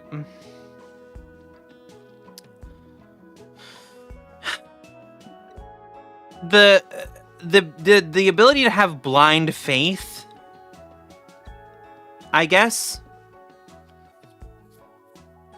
Or like semi-blind faith. When I watched the Assassin's Creed 2 trailer, okay, which was fucking awesome, by the way, I was so hyped for that game. It was beautiful. The trailer was stunning. You didn't see any gameplay, but the game was fucking beautiful. Right? It looked so cool, but you didn't get anything of what the game was actually going to look like or anything. And I had 100% faith that that game was going to be fun and cool, and I wanted it.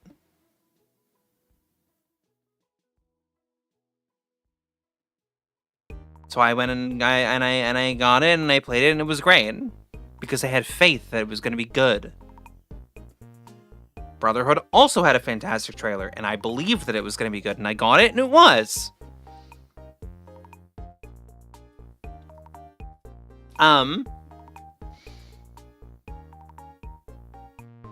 Nowadays games will have trailers and I'm like, that game's probably going to be ass.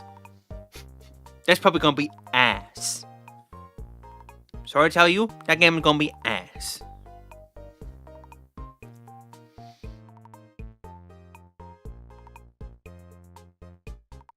People are like, oh my god, Pokemon Winds and Waves looks so good.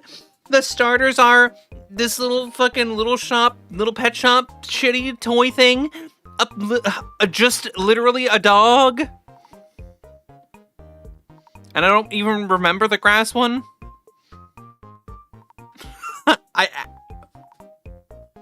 Oh, the fucking Angry Birds bird, but green. Everyone's like, oh my god. It's gonna be so good. It's gonna be ass. Like, I'm sorry.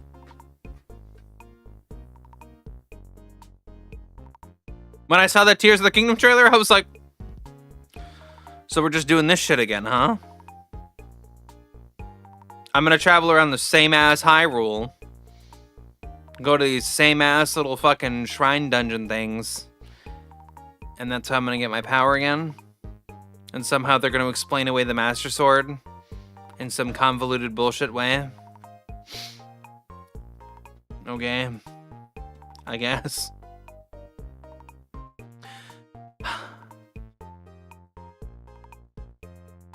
Fucking Metroid Prime 4, I was like, ooh, maybe a good game. And then they're like, motorcycle section?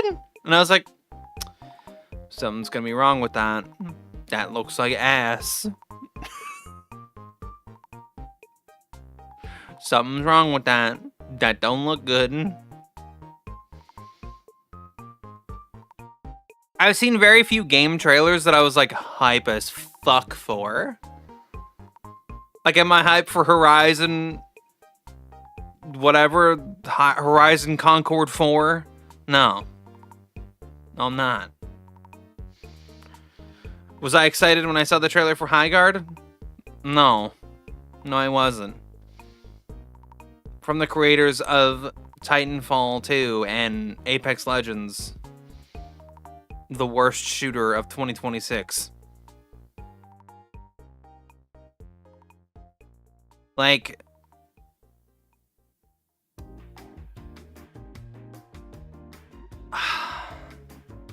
gaming's just not gaming anymore, you know? We're not playing games anymore. They're trying to sell us experiences, and I don't want that. I want a game. Also, I don't know how to tell companies this. I don't know how to tell a video game company this. When you make a video game, okay, the new video game you're making, that's not the only game I'm gonna play. Stop acting like I'm gonna get your game and that's gonna be my only game. I am a gamer. I play many things. Many things.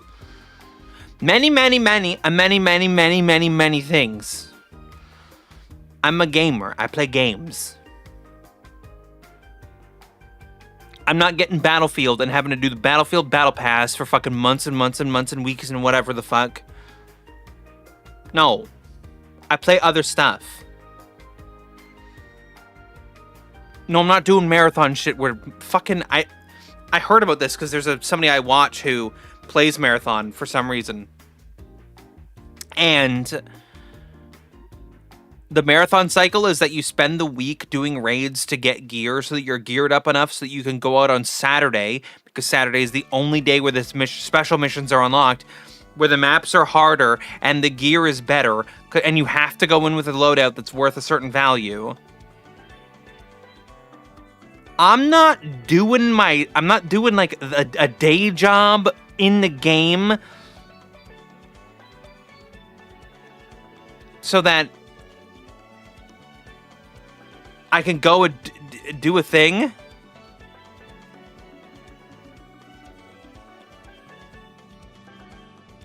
I don't want to go and do a job in a game so I can do a thing on the weekend.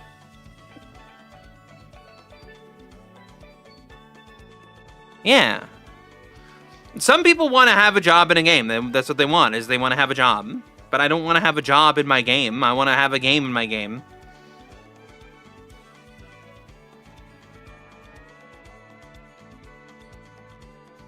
It's one of the reasons I ended up putting down Animal Crossing.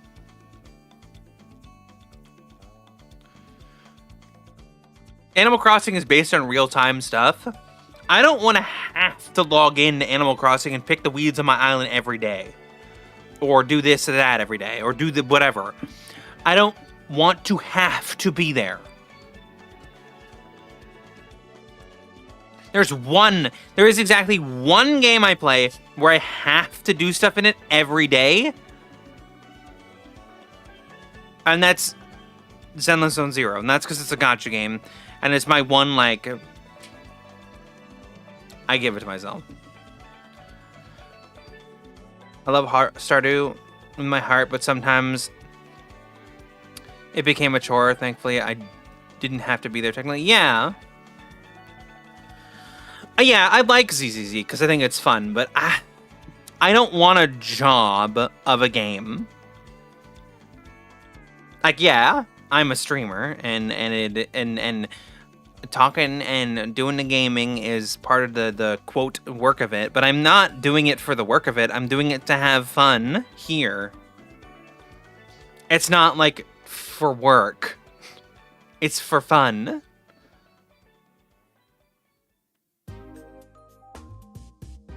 I was expecting ZZ to be kind of big because it's a Hoyo game. Hoyo? Yeah, Hoyo. I don't know why I thought that was wrong.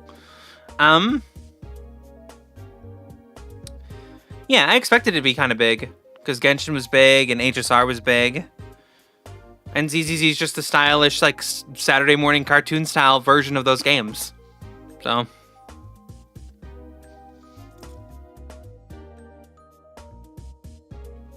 I want games to be fun.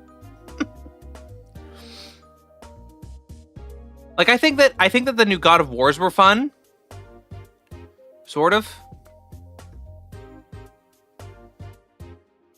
What were your favorite games of 2025? That like released in 2025?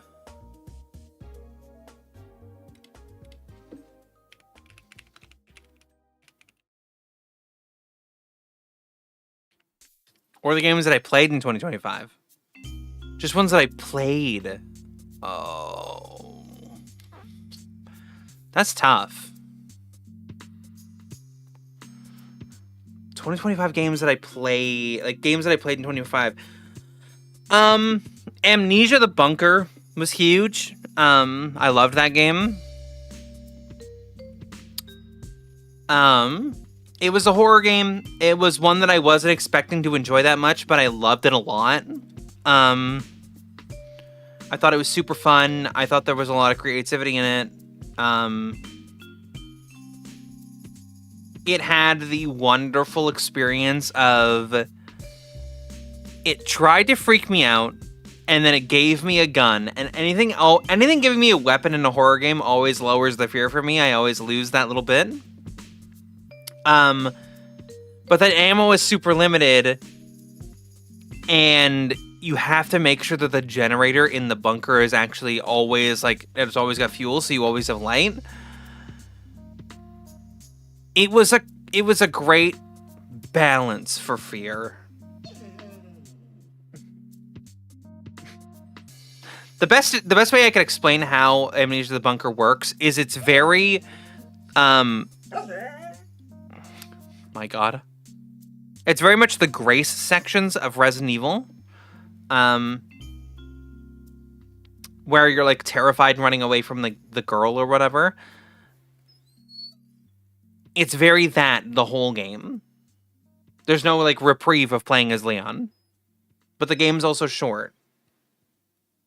Give me a sec. I'm gonna let the dog out and I'm gonna think about your answer. I'm gonna think about the answer to your question.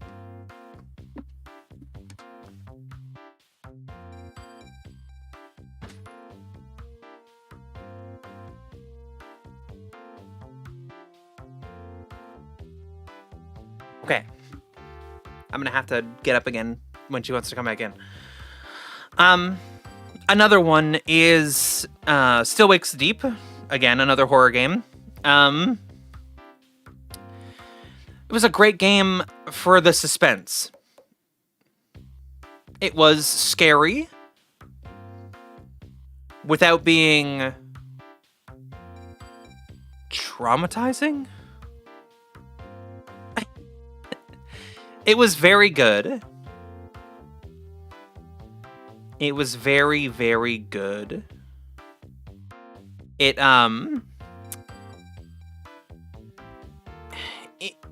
captured a fear in a way that you don't normally get it. Still Wakes the Deep. Very cool.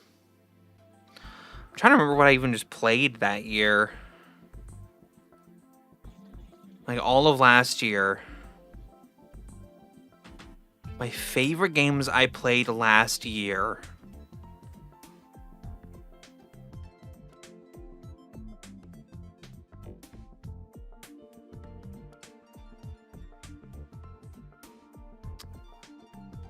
I played Zenless last year. I played Marvel Rivals last year. Played Still Wakes the Deep. I played Amnesia the Bunker. We played that little perspective game last year. That game was okay. I wouldn't say it was one of my favorites. Superliminal is what I'm thinking of. Oh, Metal Gear Rising Revengeance I played last year. That game was great.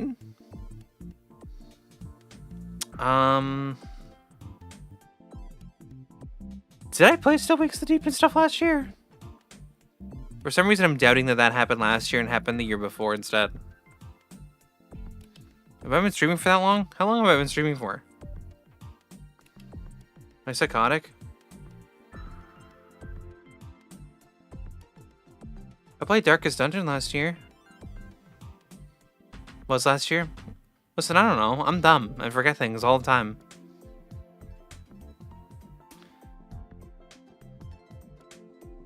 I played Darkest Dungeon last year. That game was okay. I played Silk Song last year.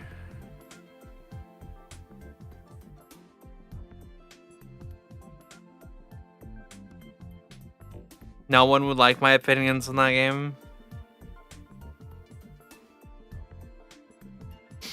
I think Silk Song is just kind of meh.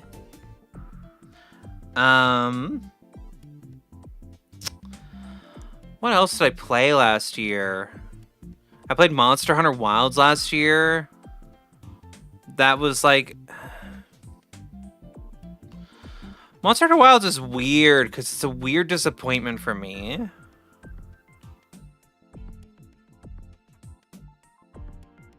It's a weird level of I'm so disappointed. Like, I'm so immensely just like, why did we do this? Why didn't we do anything that wasn't that? Like, they added great monsters and stuff, and the weapons feel a lot smoother and stuff, but like, none of the fights are hard. They added versions of monsters that just aren't as good. I don't know about Silk Song. I've not played it yet.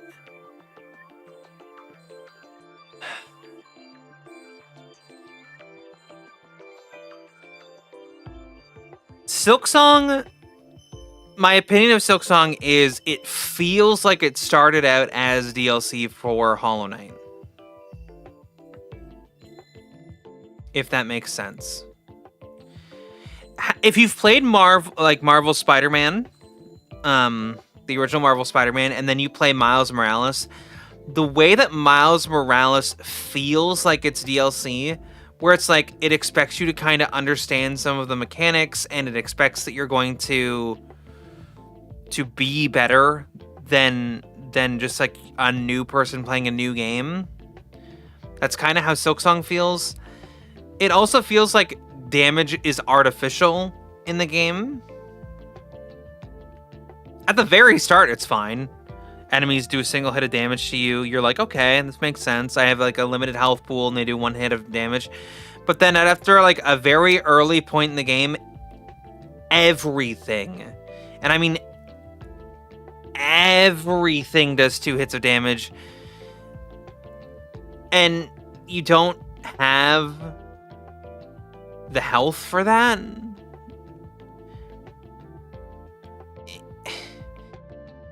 It feels like it's expecting a level of precision that you don't have yet.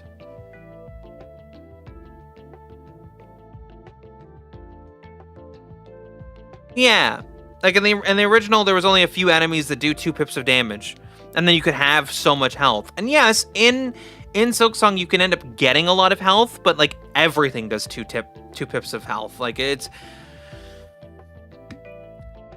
like how in Zelda hearts are broken up into 4 pieces, and a lot of enemies will do half a heart. Some will do 1 pip, some will do a pip that will like tick up to 4 per. Some will do a full heart of damage, but it's not common. And then the bosses will take out like multiple hearts.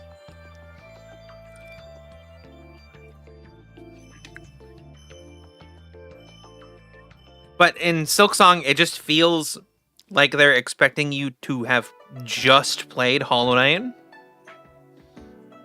and then go into Silksong. But your abilities are different, and one of the big things that I will take away from them is the build they start you with, like the way that they start you in the game is that your down slash isn't just like the pogo from the first game. It is a downward side slash thing. It's really awkward and it doesn't feel right.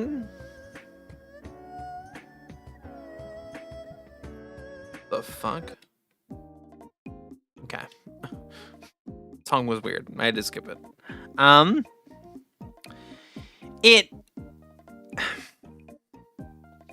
Last year I did do a lot of things, and I just don't remember them all. But the stuff I enjoyed the most was definitely the horror games I played. Definitely. Oh, I played Outlast Trials last year. That was fun. That was a good time. I didn't stream any of it, but it was a good time. I liked it.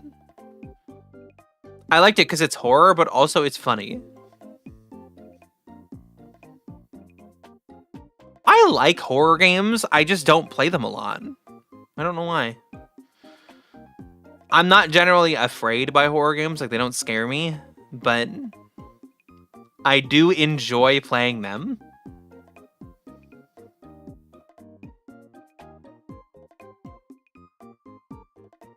Like, one of my favorite games of all time is Alien Isolation. I love that game. And I've only ever beat that game one time. I also hate jump scares. I think that jump scares, that's not, like, scary to me. A jump scare isn't, like, that's not scary. Like, Five Nights at Freddy's, that's not scary. They're trying to startle you.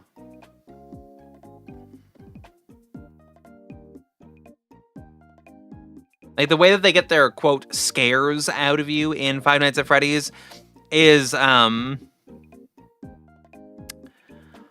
like those old ways that people used to scare you. Like, they show you, like, the video of, like, the open field and there's, like, nothing in it. And then all of a sudden there's, like, a picture of, like, a fucking demonic-looking ghost woman that screams. That's it.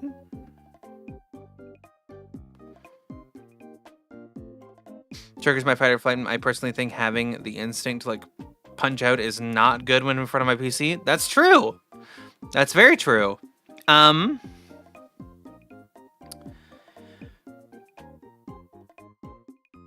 I just don't like it because I don't think it's fun. Like, the biggest jump scare that happened to me in Resident Evil Requiem, I think, was at the very start-ish. When you go to open that first door and the zombie falls out onto you. And that wasn't even that bad of a jump scare. It just kind of falls out. I was expecting something to happen. And then the hand comes out and the girl's there and she, like, eats the guy's head off. That was fucking awesome. It was awesome. And, like, she scared me. Freaking me out.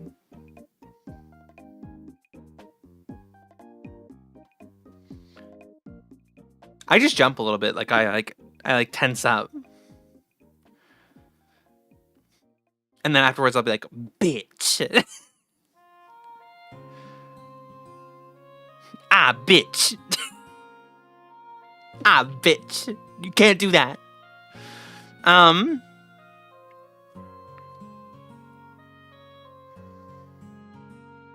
But I don't know. If a game's got jump scares and stuff and that's how it's scary, I don't do it. No thanks.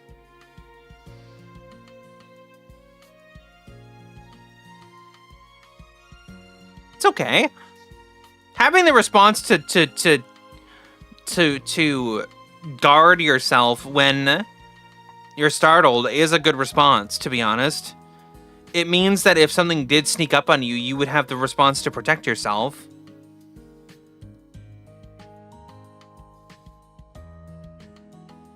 It is a good thing. It just sucks when game design is like that.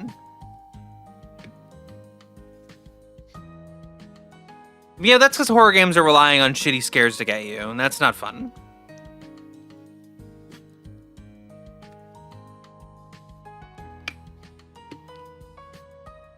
Horror games relying on flashing lights or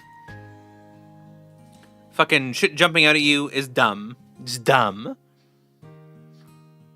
Psychological horror and like stress kind of horror stuff, or like stuff that just really fucks you up, like in ways that like aren't the same. Like that one game. What did we play? What was it called?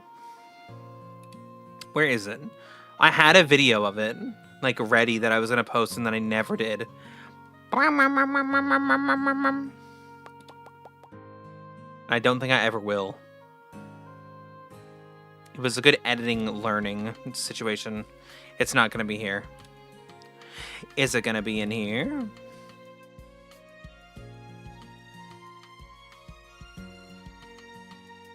Oh, those fucking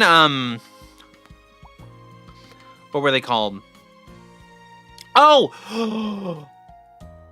How could I forget of the fucking oh, Space Marine 2. I played Space Marine 2 last year. That game was fucking awesome.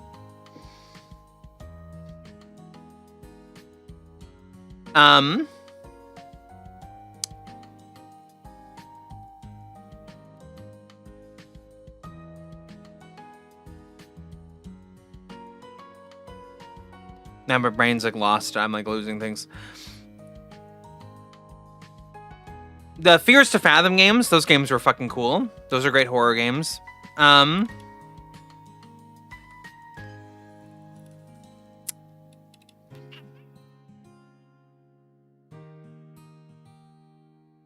that last year? This is September 2024.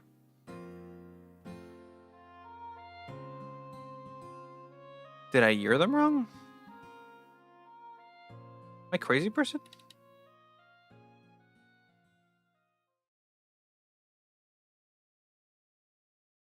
I don't know. I played good stuff. There's been fun games. Now I'm just feeling like a dumbass because I can't figure out what I played and what I didn't. Okay. Chat, can I put you guys on a little break and then we play game? Do you want to? Only reason I gotta put you on a little break is because I gotta pee. I got pee. So give me a moment. I'm gonna pee and then we're gonna play the game, okay? Burba chat. Burba.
Hello.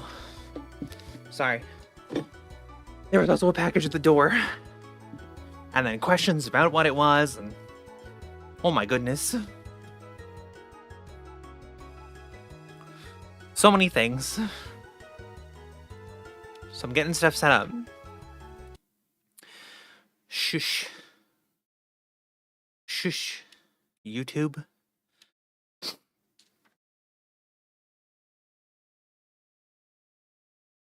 Wow.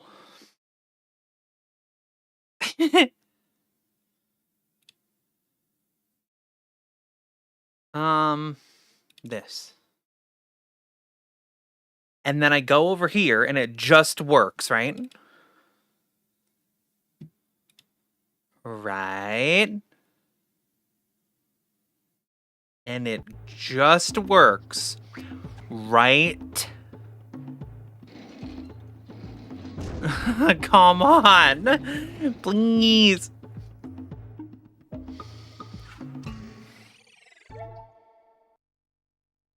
Oh, it's on. Oh, it's not on. Okay, it works. It just works.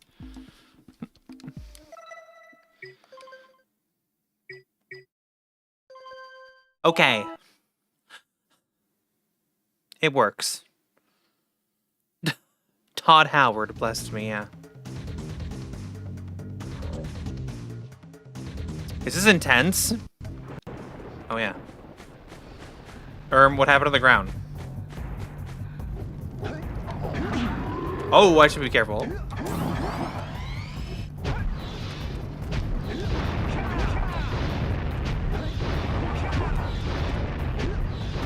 Oh my god.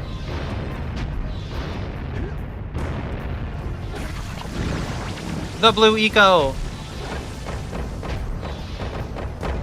Go, Jack, go. Go, Jack, go. Go.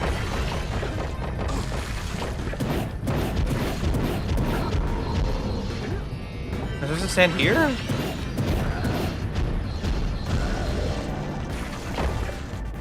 Ah!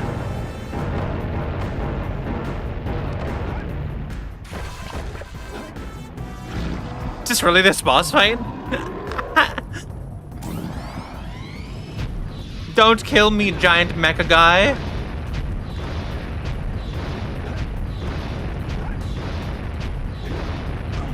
I jumped in the lava. No.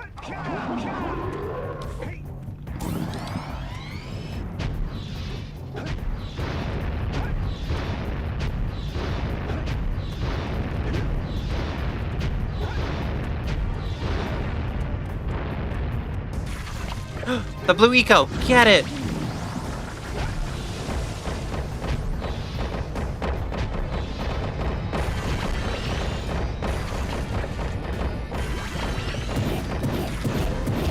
Get him! And then we run.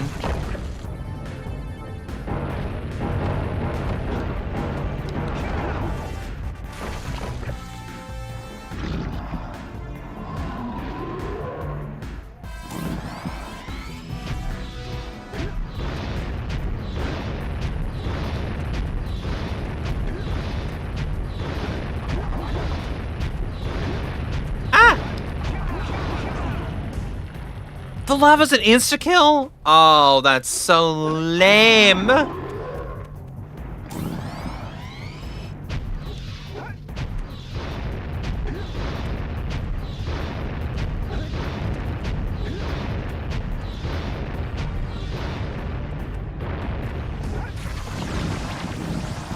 That's so lame.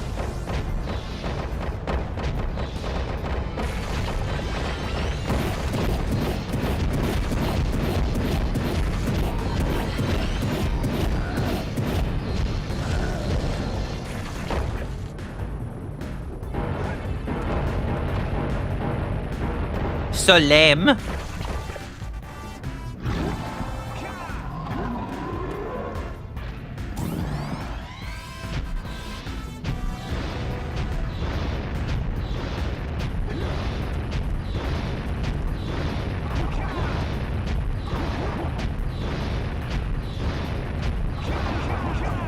I fell in love.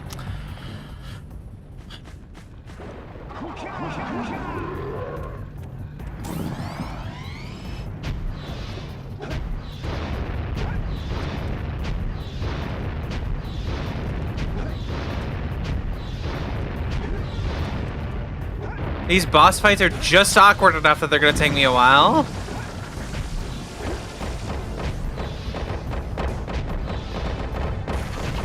Oh my god. Ah!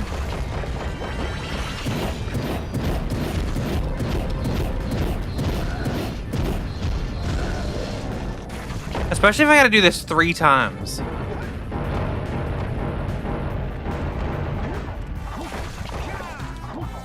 Which is what I'm assuming.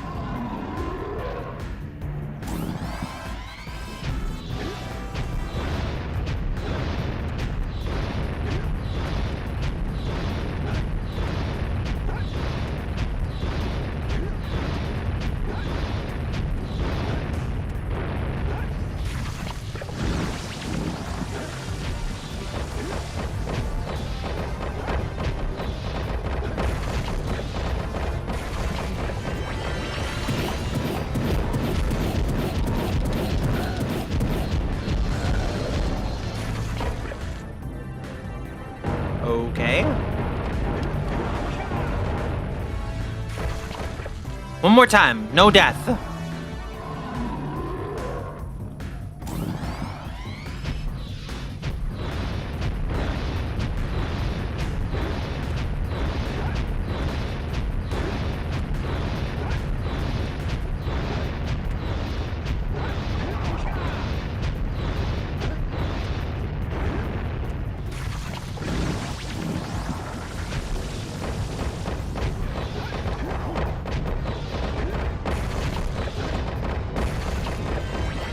Please be the end. Please just kill that guy. Oh. Bong.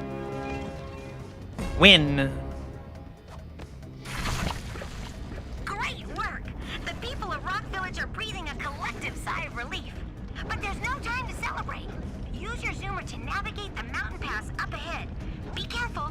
It looks like the lurkers have rigged the whole pass with explosives. Of course they have. Reach the volcanic crater. Be sure to visit the Red Sage's lab and activate the teleport gate so that Father and I can join you. So that we don't have to do any of the work. Oh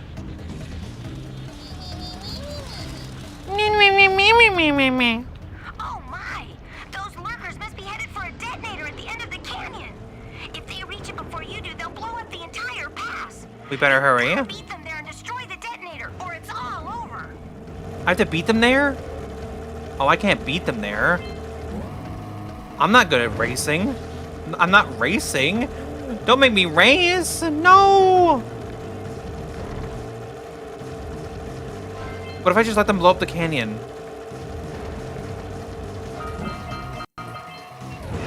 Oh my god. Ah. Oh my god. Ah. Huh.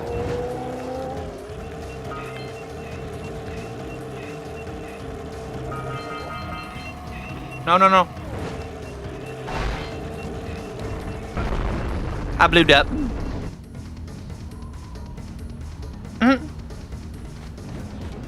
Hi, welcome to the stream.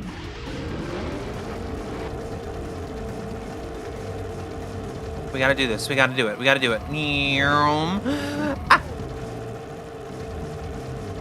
It can't be that hard.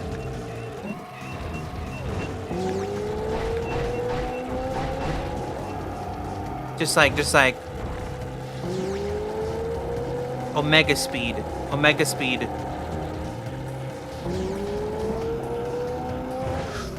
No.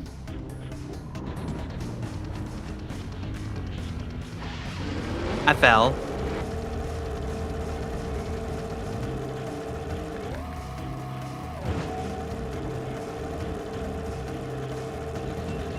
I can do this. Boom.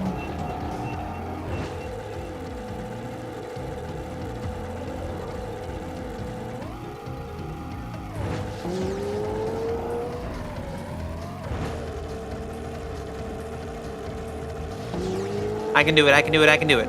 Big turn.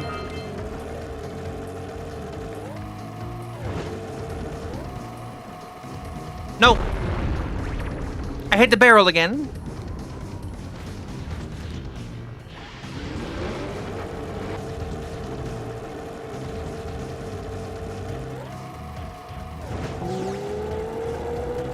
Okay, speed boost early.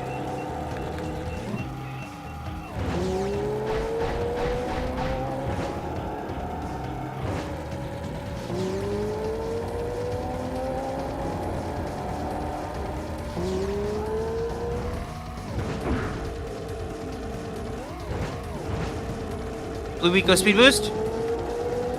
Speed boost. Boost. Boosting. Big jump.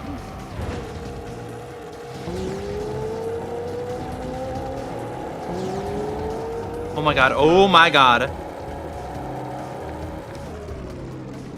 No! God damn it. I remember these parts being hard. I didn't remember them being this hard.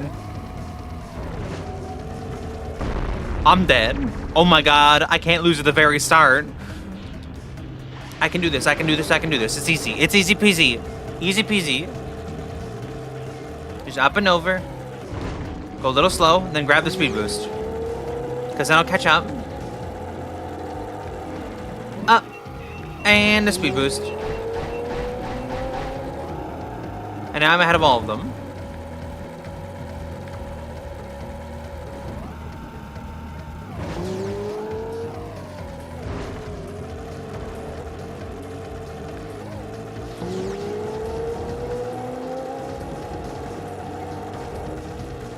This thing kind of controls like garbage, but we'll get it.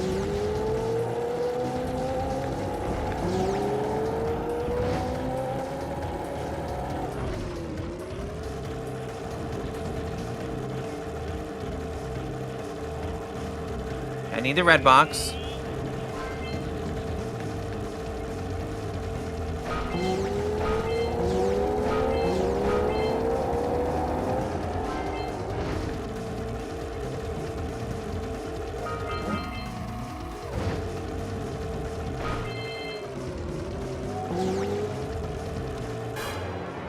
Nice.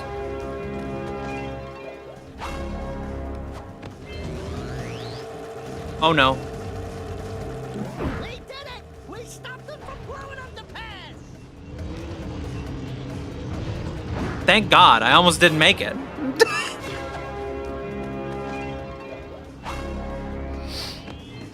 Good work. You beat them to the detonator. The Red Sage's lab is just ahead. Go turn on the teleport gate so we can join you. I'm doing it. God.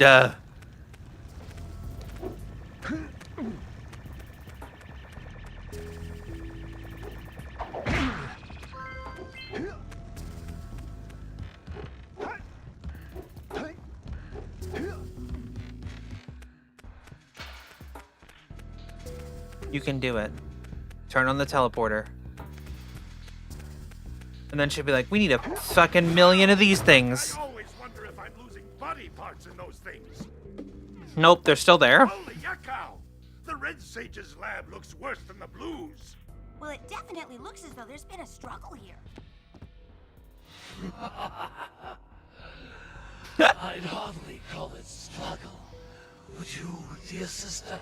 Certainly not. The Red Sage gave up with so little effort. Wow. No fun at all. Doll? Is that you? You've finally gone off the deep end, eh? And Maya, I told you the Dark Eco would affect you both. Nobody ever listens to old Samos. What have you two done with the Blue and Red Sages? Don't worry about your colorful friends, you old fool. They're dead. Perfectly safe in our citadel. Our special guests. They have graciously agreed to help us on a little project. You were wrong, Samos. Dark Eco can be controlled. We've learned its secrets, and now we can reshape the world. Wow. To our liking. You can't control Dark Eco by itself. Even the precursors. Until now, couldn't. we've had to scrape by with what little dark eco we could find near the surface. But soon, we will have access to the vast stores of dark eco hidden deep underground. Not the silos. Yes, the silos. They will be opened. We're gonna get the dark eco. All the world will be ours. But that's impossible. Only a precursor robot. Oh, don't look so upset, Samos. We've got big plans. He's trying to say stuff. They're like, shut up, old man. Shut up, oldie. Wait a minute! That was Gull? The same Gull who's supposed to change me back? Gull is the guy trying to kill us? I'm doomed. We may all be doomed. If they open the silos, the Dark Eco will twist and destroy everything it touches. We simply must get to their. Just like it did to Daxter. The fastest way Twisted and destroyed him. lava tube at the bottom of this crater. A few more power cells and your Zoomer's heat shield should get you across the lava safely. All right, my boy. You know what to do. Take the flea bag and go round up more power cells. Bruh, I already have 55. How many do you want me to have? Dark Eco in the glaciers? Hey guys, keep collecting power cells. They're the key to How many? north. Alright, you stupid fuck. Don't tell me. The heat shield's going to need even more power to withstand the lava. Yeah. How much more power? You notice how I'm getting the power cells and I should know how many we need?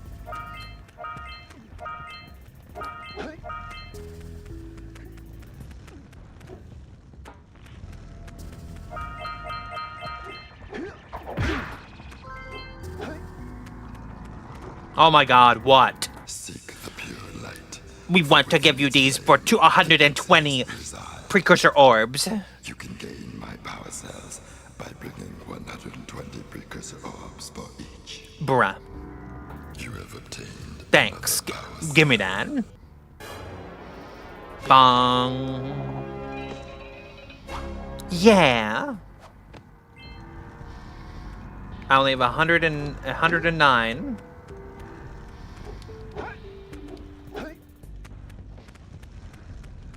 Alright, Jack, we gotta get more power cells. How many? You don't get to know.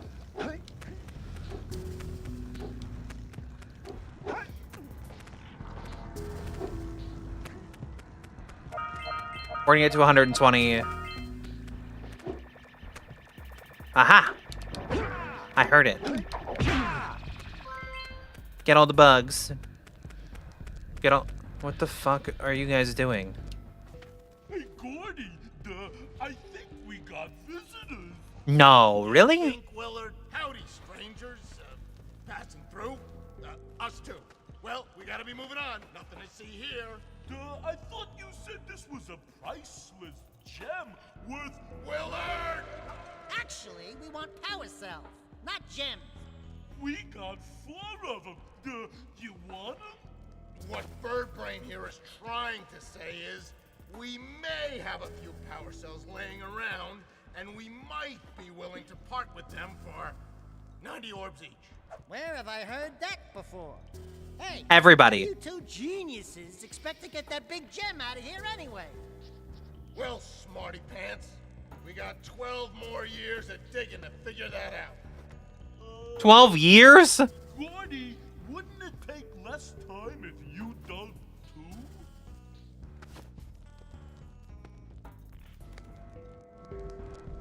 Well, I'll get one, I guess. All right already. Here's a power cell for those orbs of yours. Thanks. Ta-da! Orb gan. Power cell gan.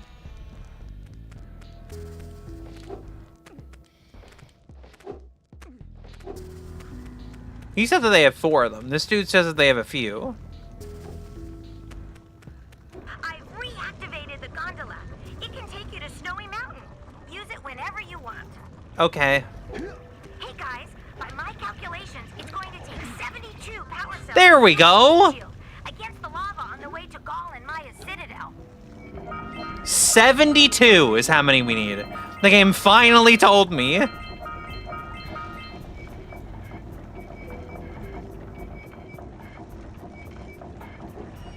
So we need another 12.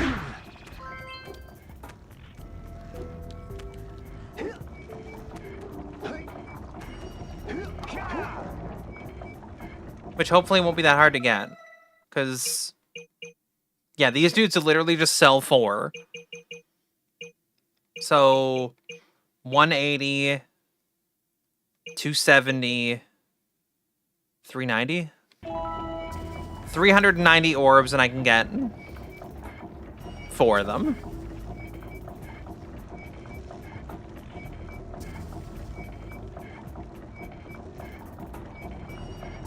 Which is a lot, so I probably won't end up getting all those.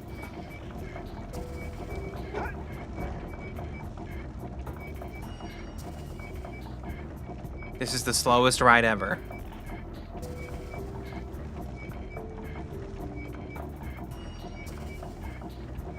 Oh, that's the, okay. I thought I saw one just floating over there, and I was gonna go get it, but I can't.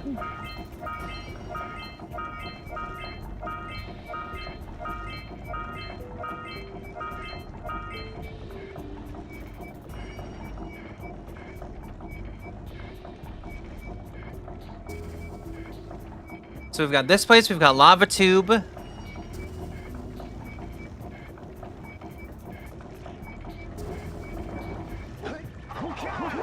And we've got Snowy Mountain. Can I run on the tracks? Oh, I can. Oh, there's just huge holes. Okay. I'll just ride this. Really slowly.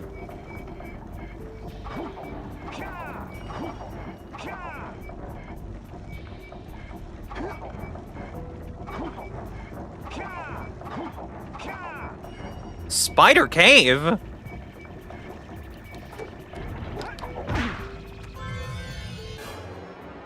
Bong. Nice and easy. Nice and easy grab.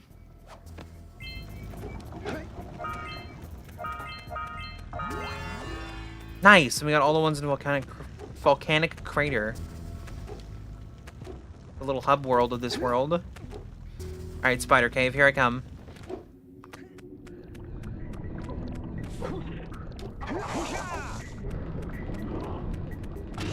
What the?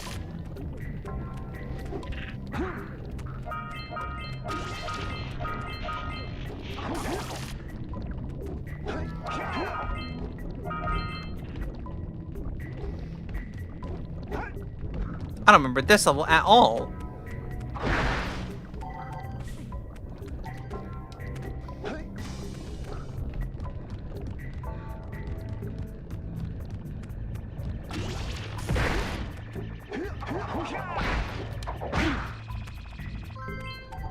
Goddamn spiders in Spider Cave. Shooting dark eco energy at me, trying to kill me.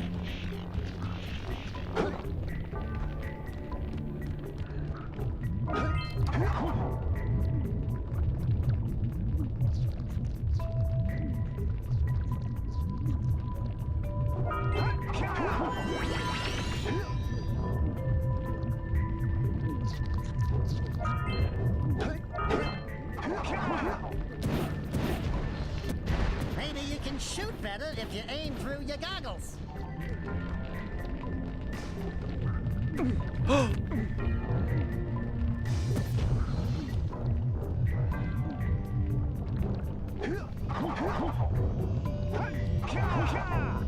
Maybe you can shoot better if you aim through your goggles.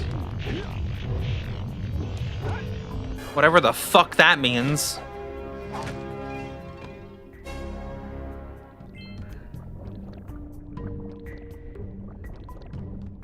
Why can't I turn the camera? Run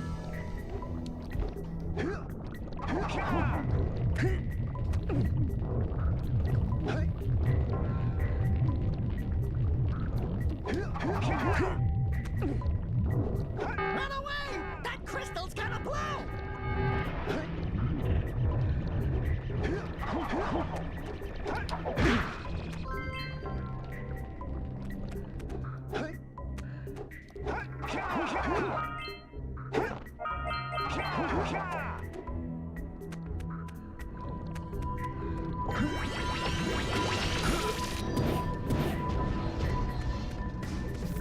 How do I aim through my goggles?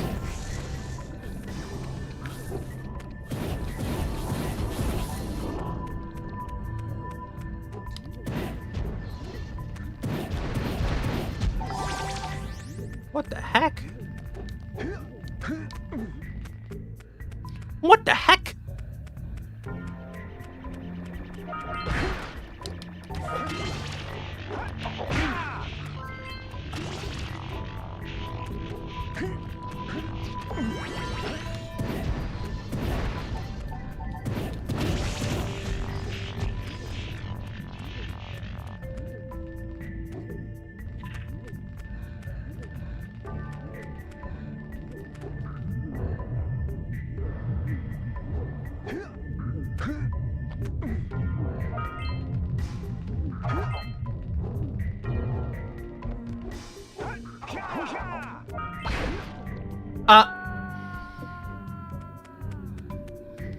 The layout of this level is very weird.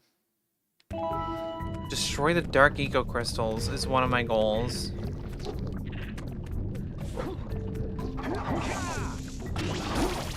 What?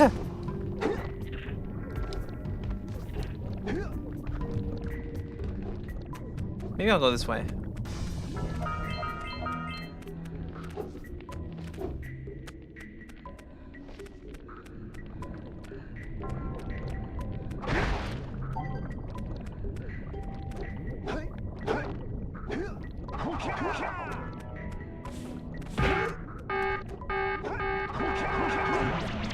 Bruh.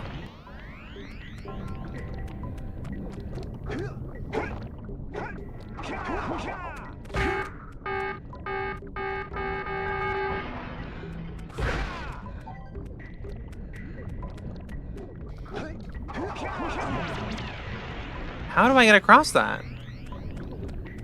Oh.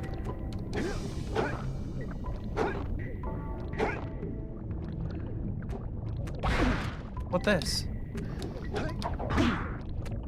Nothing? Okay.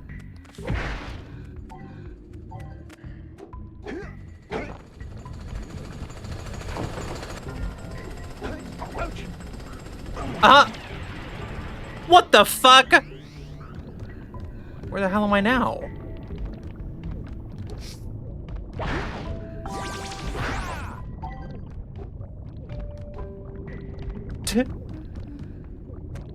Oh my god.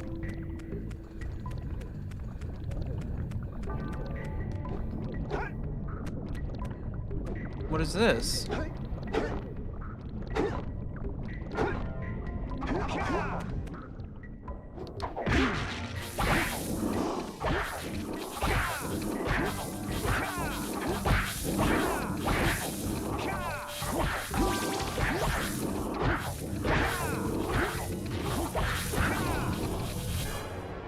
Got it. I like the ones where you just run over and grab them. That makes it easy. Goodbye.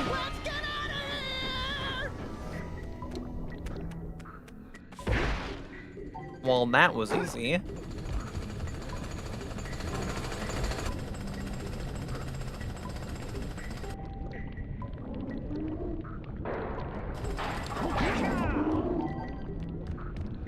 So I should wait for them to turn away?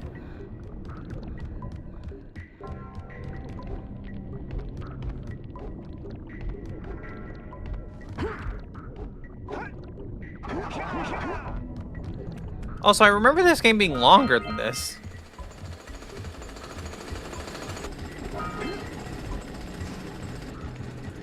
Yes, yes, move.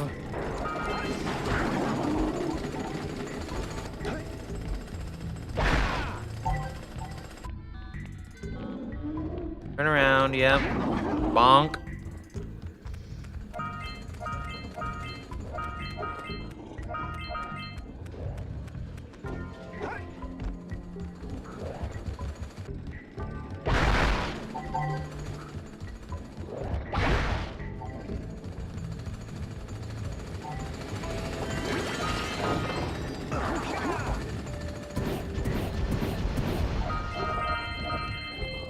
Damn it.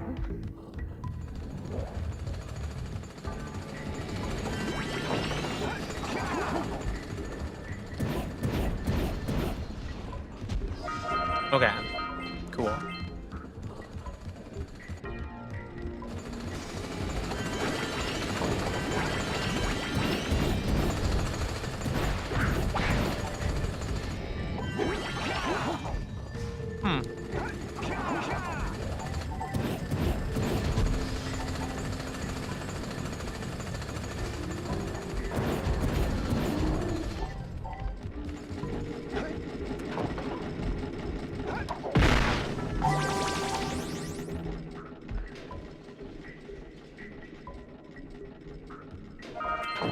Oh my god.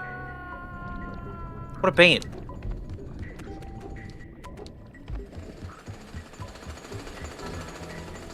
Can I, like, cheat my way over there? Yep, I can.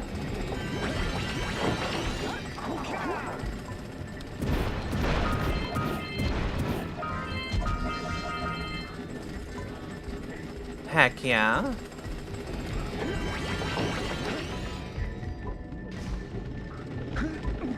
No. No! I want to be down there, but I don't want to take the elevator because it takes too long.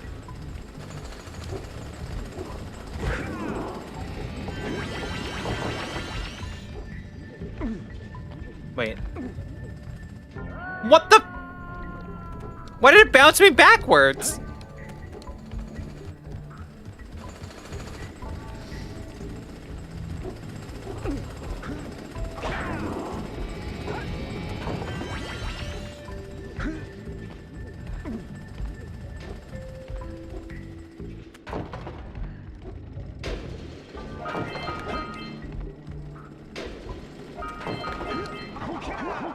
Okay. Perfect.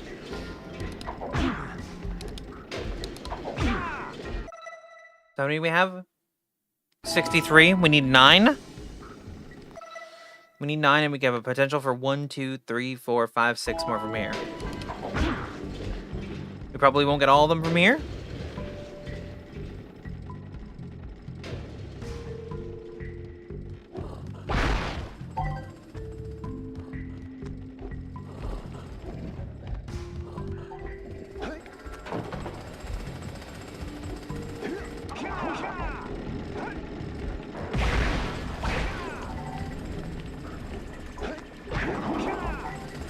Oh. Ow.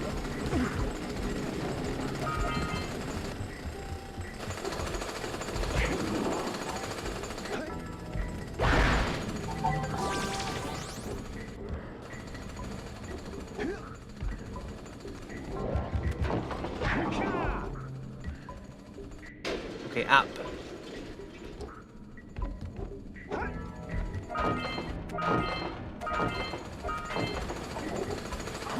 Oh my god.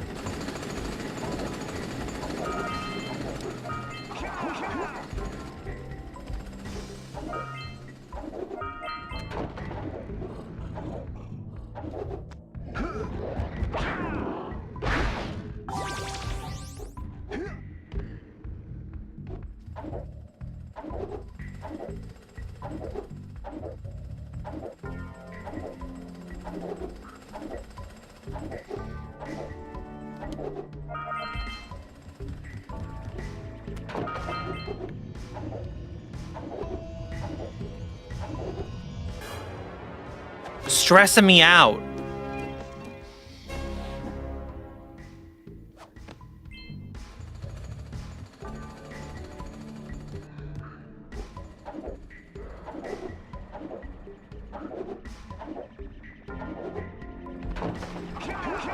No.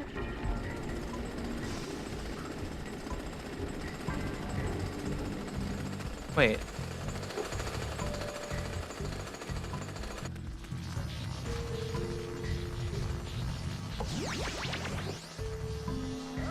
Fuck.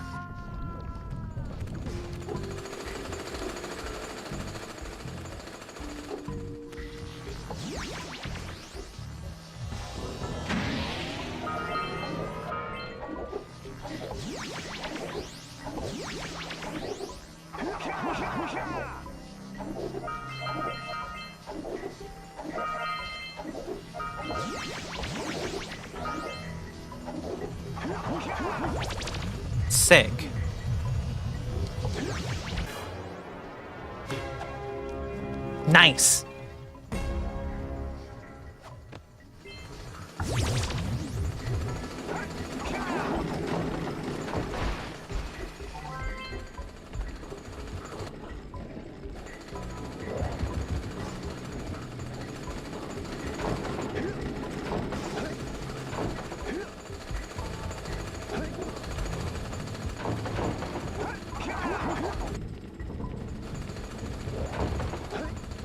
Giant precursor mech level done.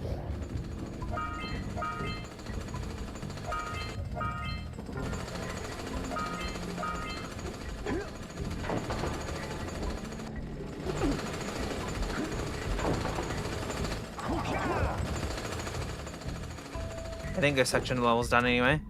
It looks like it's done.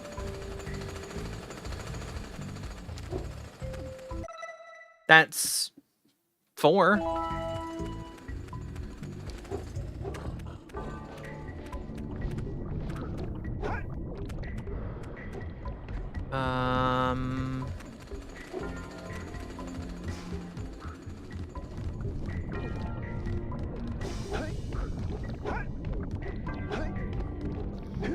We came in from up here.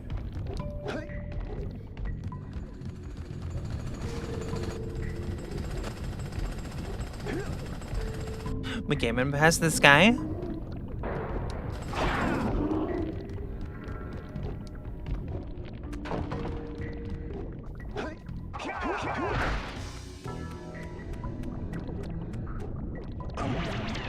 No. Wait. Okay, this is beforehand. Nice. Calculated. Calculated shortcut.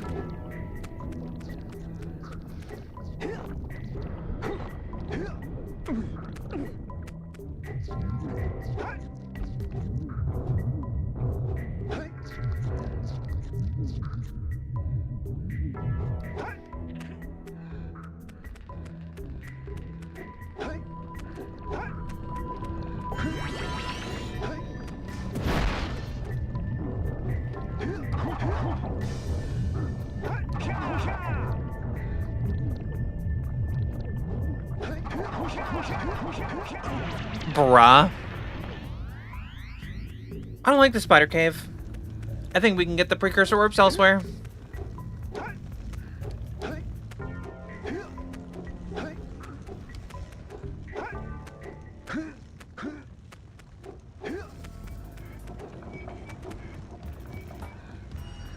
Spider cave is a mess and I don't like it. And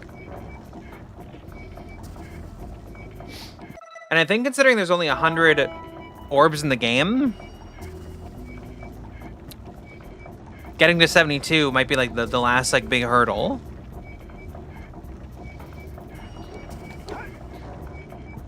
So I don't remember having to beat this game like really, really, really close to actually like 100% to win.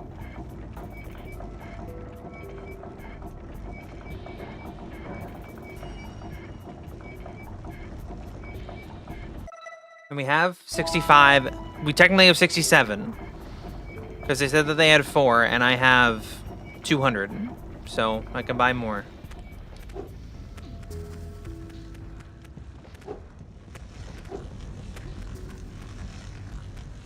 Oh.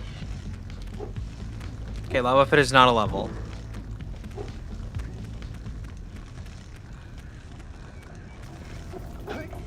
That's where we go when we're done this level.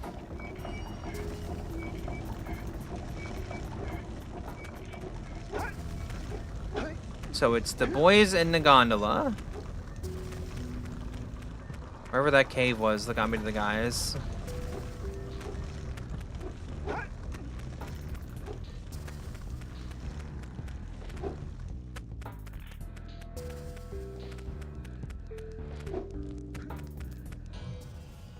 All right already. Here's a power cell for those orbs of yours. Okay, thanks. Power orb. Ow.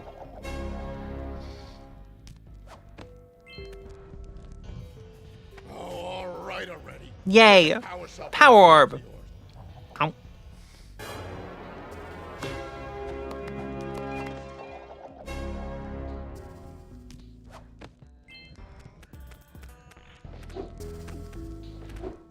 I mean, I take the gondola.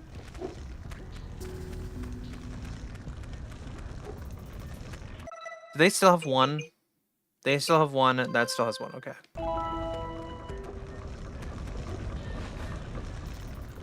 Use the gondola.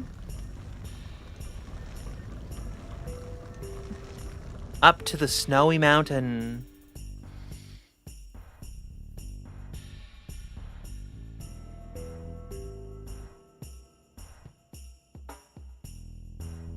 Jesus.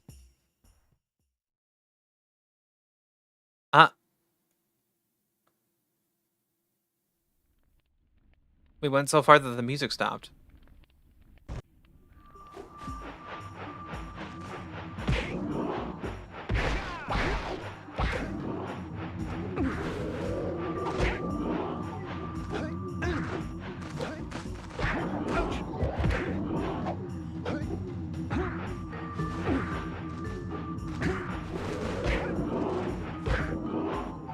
Why are there so many enemies? Are they just spawning out of the snow?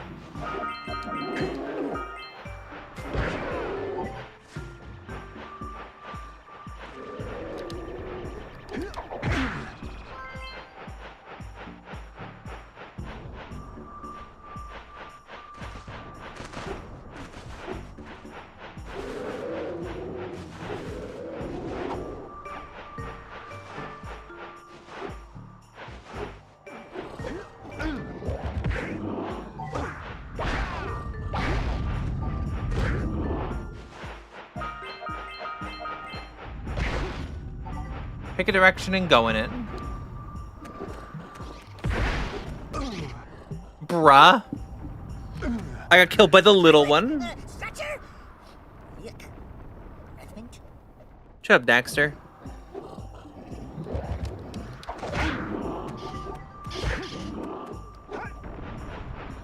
Little bitch. Oh my god, I wasn't expecting that to be, like, slippery.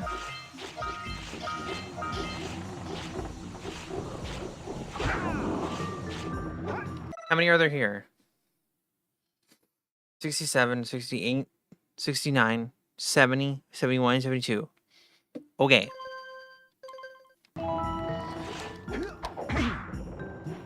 If I want to do this, I just need most of the ones from this level.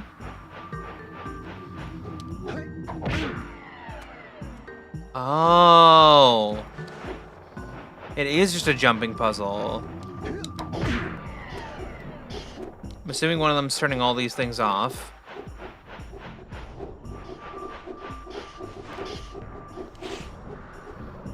Oh, God.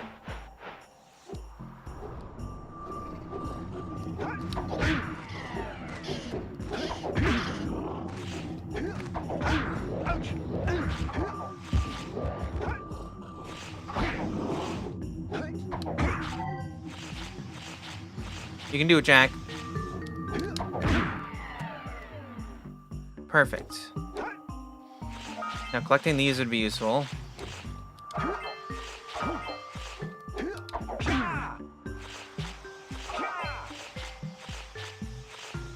If I could just... Oh.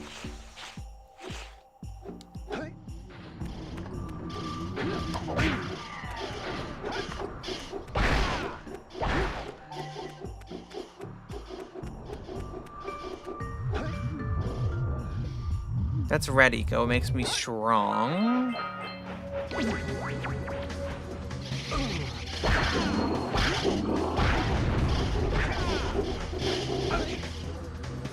Jesus. Yeah, okay. So deactivate the precursor blockers is one of them.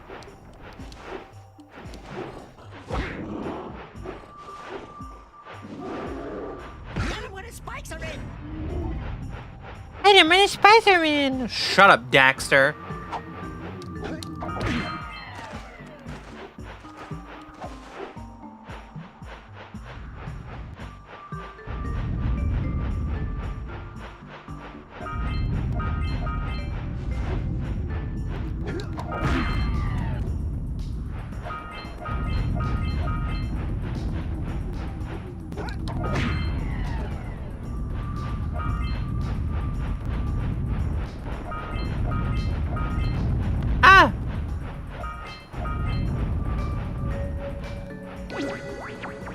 Can I like hit these? No, I can't. Okay. I thought I could.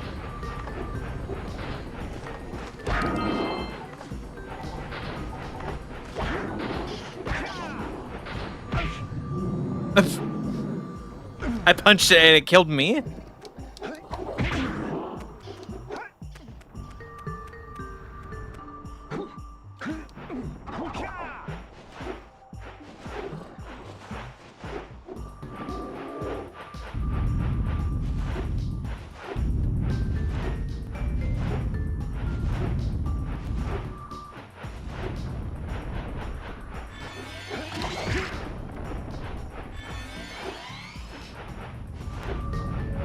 Let me guess. I grab this.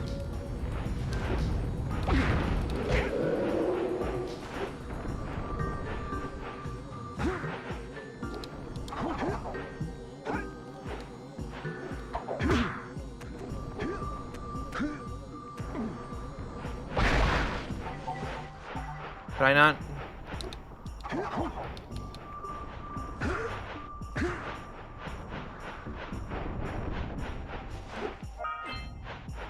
What's the point of this area?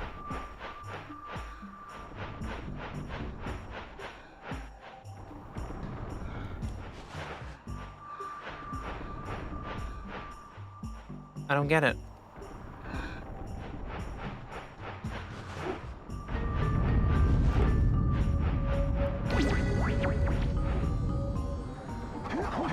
Oh my god.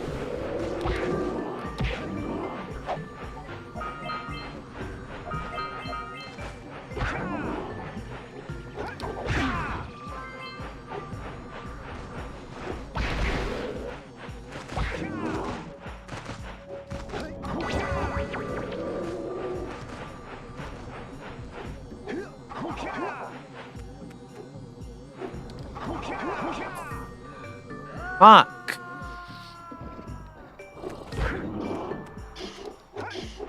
The hardest part about this one is that I can't see.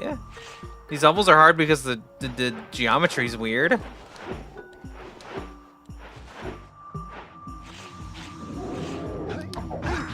Oh, shit.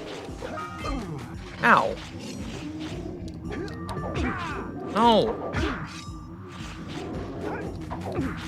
No. Just hit the top of it.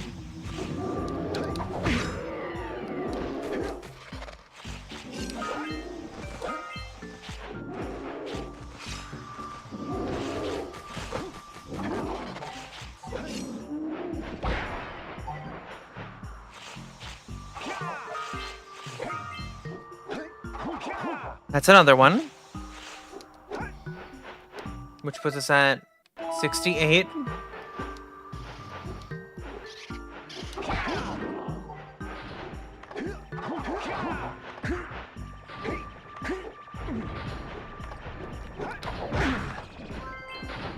Which means we only need 4.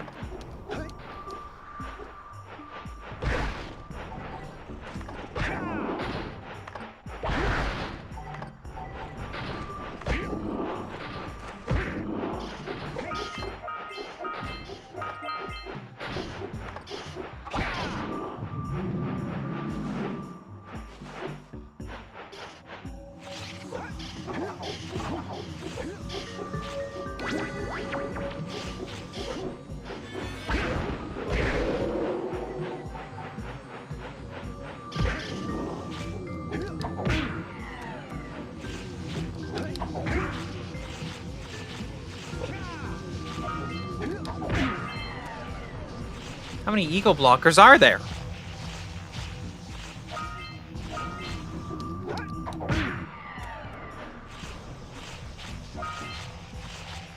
Wait. Didn't I deactivate that one?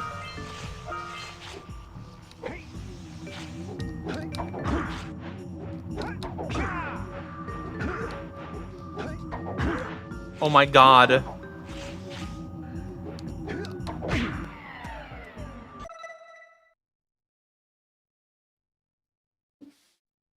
Stop the last lurker glacier trooper.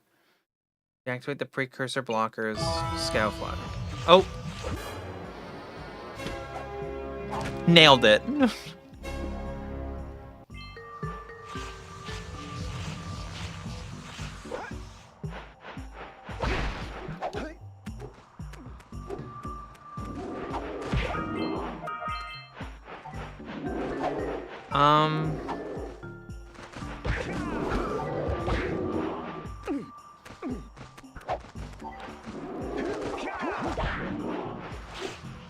Oh, there's stuff below the ice.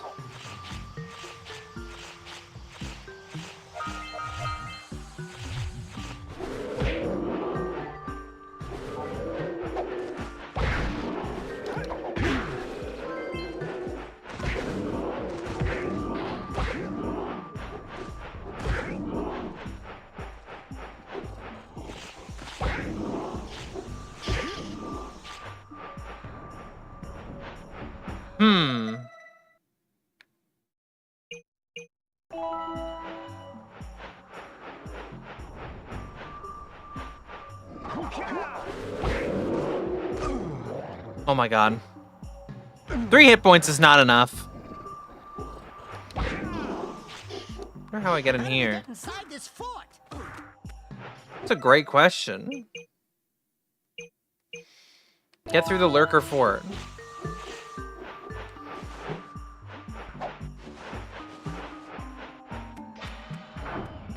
Huh.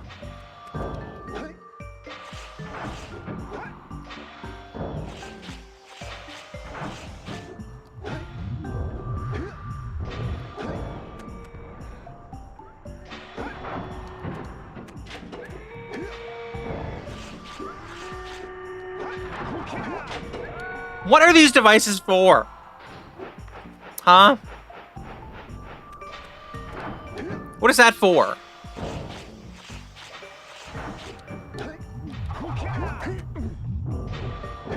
What do you do with this giant pushing cylinder?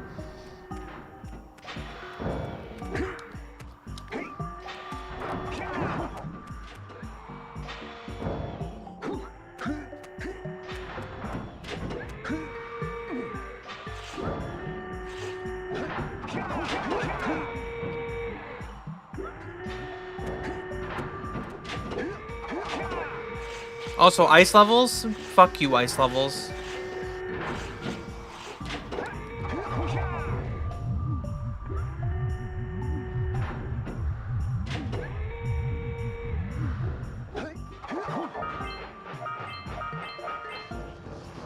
What the fuck? Oh, the yellow eco vents.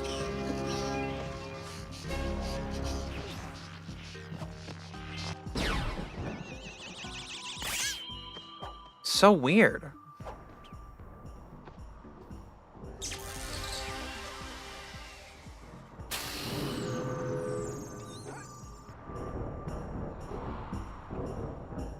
Is there another way out of this cave, or is it literally just the way I came?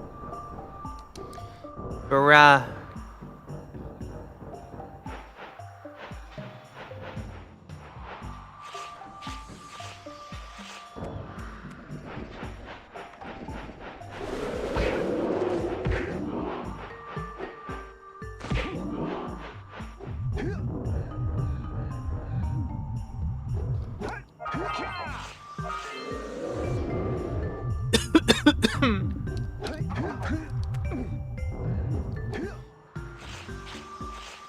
Like how Daxter grows to your side only to taunt. Does he? I've not been paying enough attention to that specifically.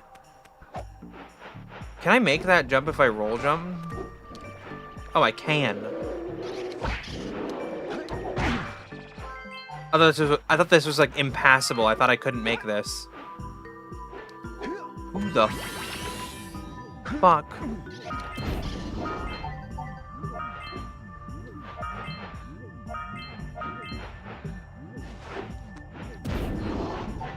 Oh, what the fuck?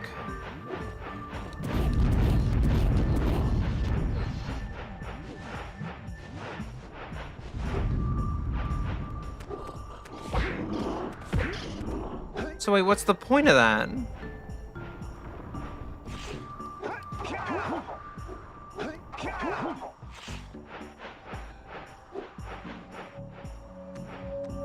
So for this, do I just need to be like...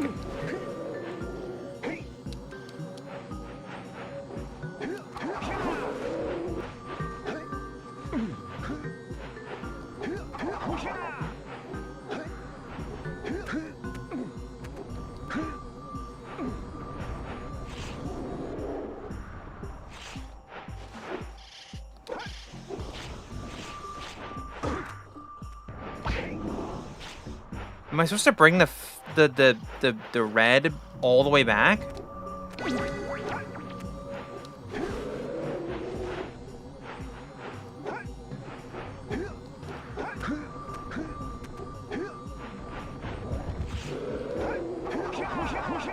No, what?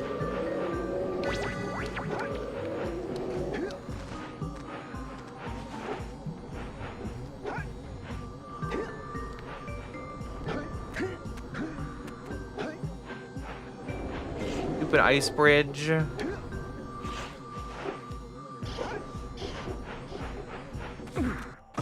No. Where am I supposed to...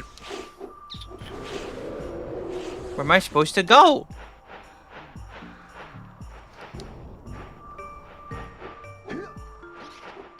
I think we went this way already.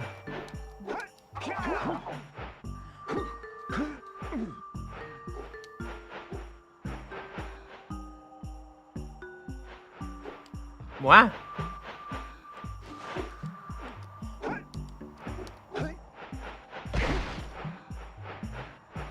Yeah, I've been up here already. I don't know how to get in there.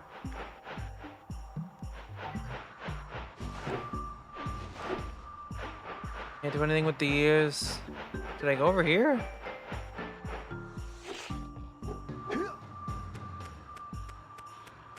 Nope, I did not.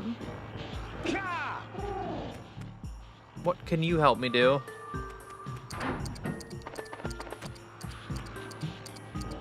Oh.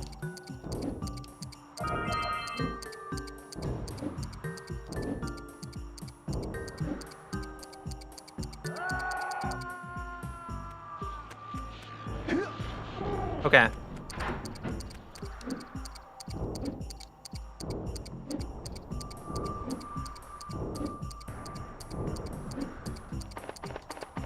Okay, you can double jump.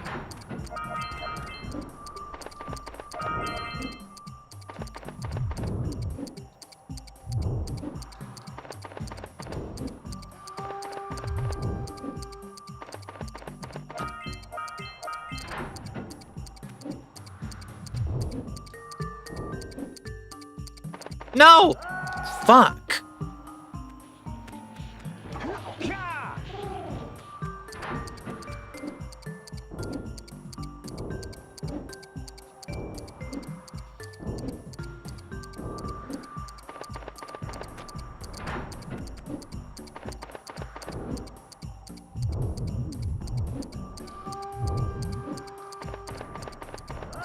Fuck, I should have just waited.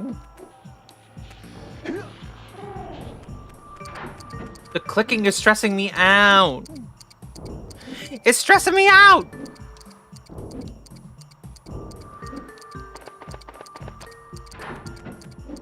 Why am I on a timer?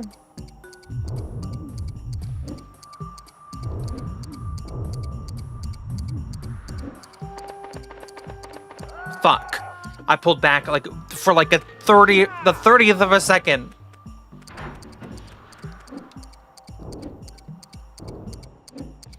I got this, I got this, I got this, I got this, I got this, it's easy.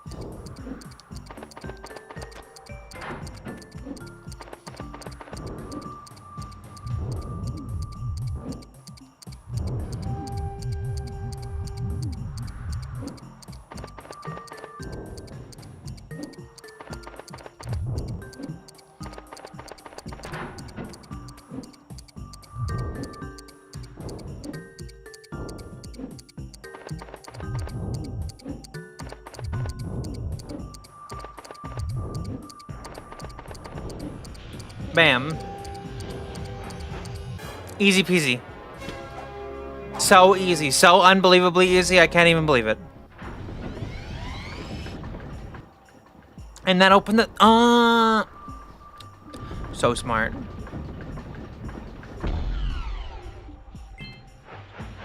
Now how the fuck do I get out of here?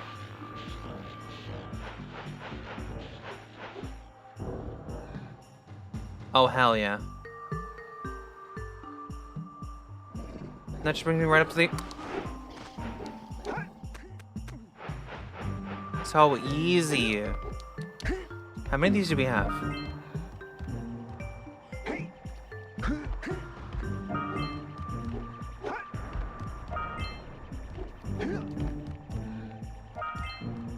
I cheat that one? Do you think?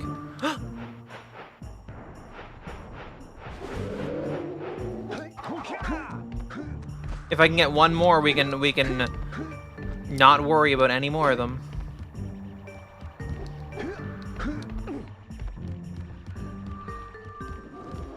Fuck.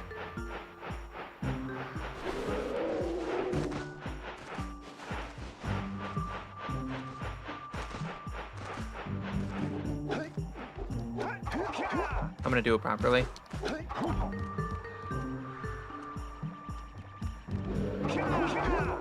Ish.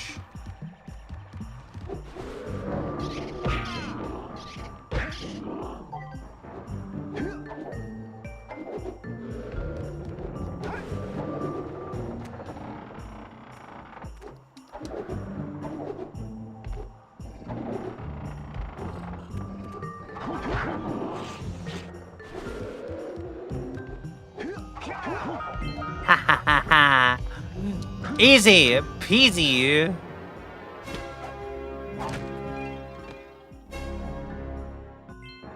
$71.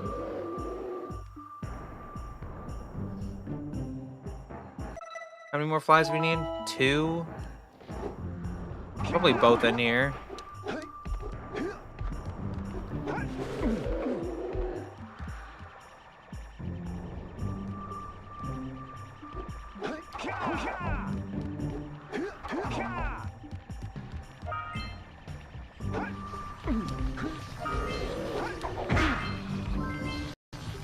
Whoa.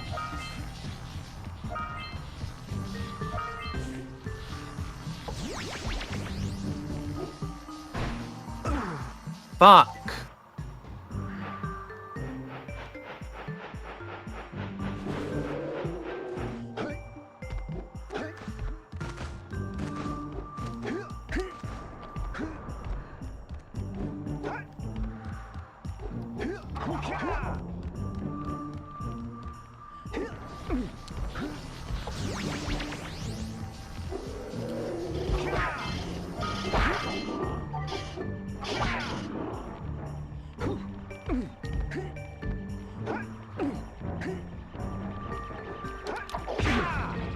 Look at that. Boom. Easy.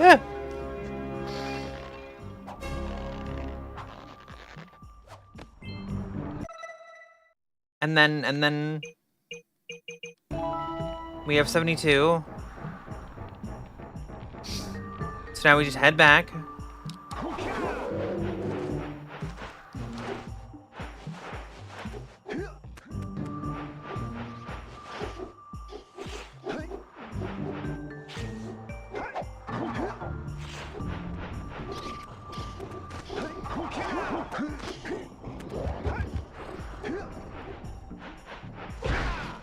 Imagine if we were accustomed to fast travel in these days.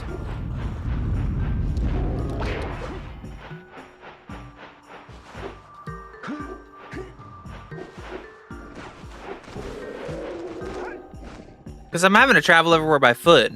Like, I can't just, like, warp back. The only fast travel I have is between each, like, major stage. I can only travel through, like, the hub worlds.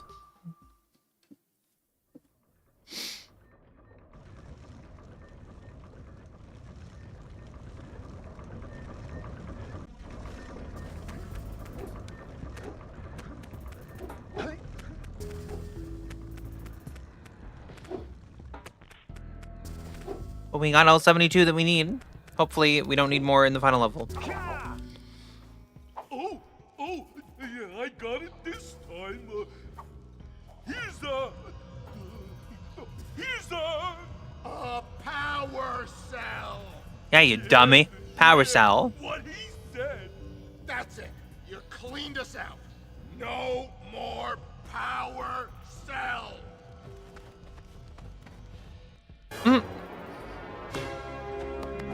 Nice. We did it. And now we have 69. Nice. 69. Nice. Played it perfect.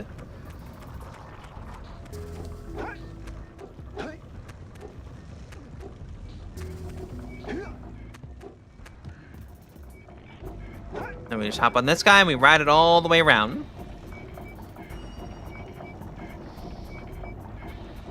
$72 is a really random number, but if I save the game right now, where does it put us?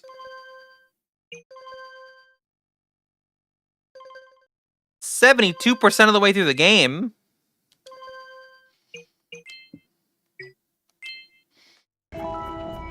$72?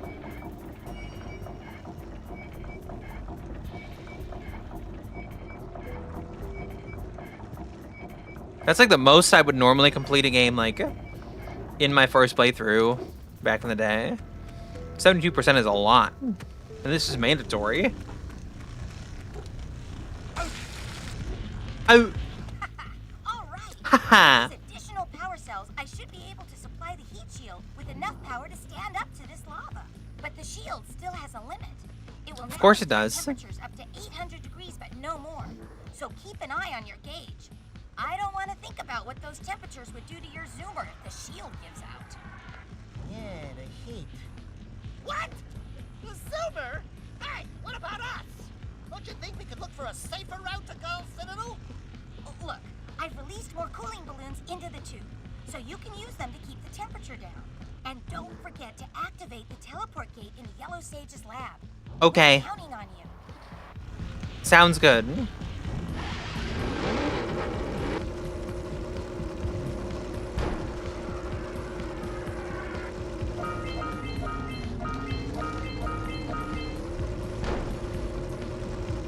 Damn it, I missed the orbs.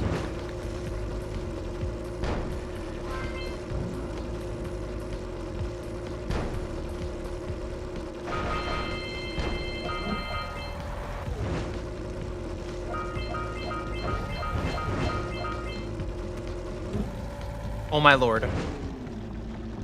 Oh. Need that.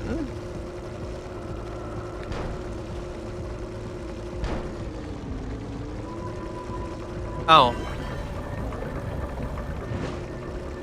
Shoot the power spheres to open the door.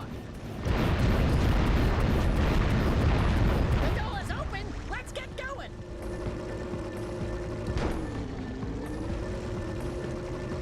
Okay. Oh. Thank fuck. If there wasn't a checkpoint there, I'd be kind of mad.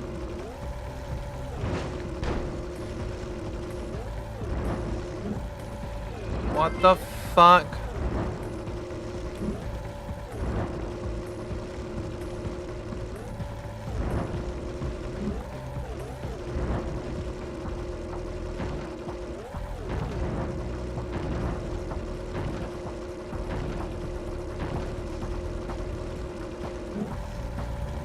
What the? Ah.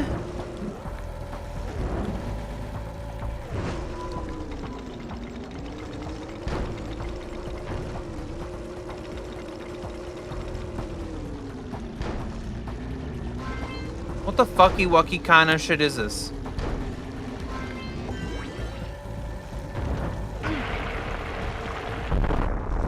Bruh.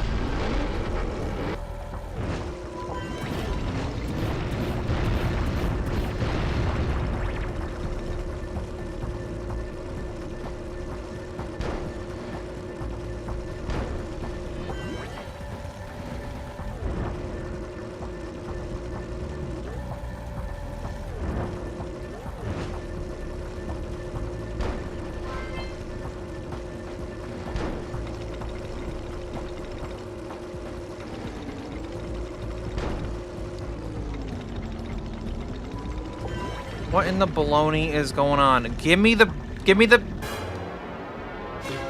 Thank fuck.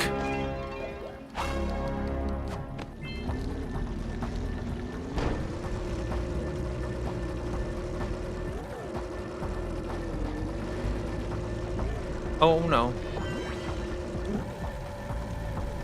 Holy shit, we made it.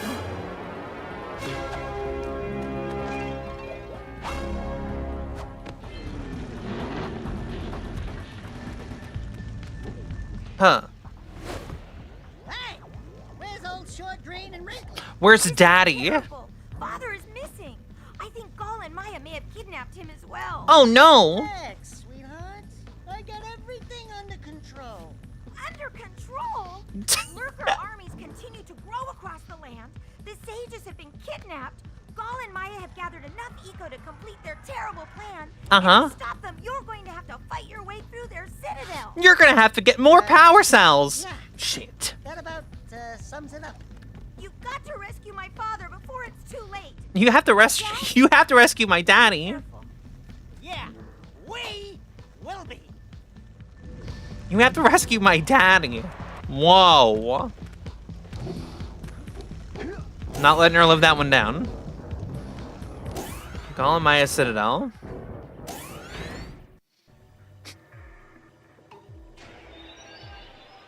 It's about time you two decided to show. Oh, hi. Nice to see you, too. Do they have you mopping the floors now? There's no time for jokes, Daxter. Gall and Maya kidnapped us to sap our energies to power their abominable machine. It appears they have combined the functional remains of a precursor robot with scavenged artifacts from across the land. Ooh. Then they added a few diabolical additions of their own. Ooh, the diabolical One additions. thing capable of opening the dark eco silos. If you can free the four of us, we can use our combined powers to break the force shield surrounding the robot before they use it to destroy the world. Okay.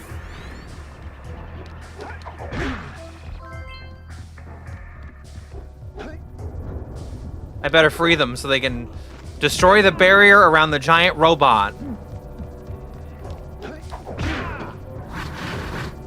What the? Oh, what the fuck?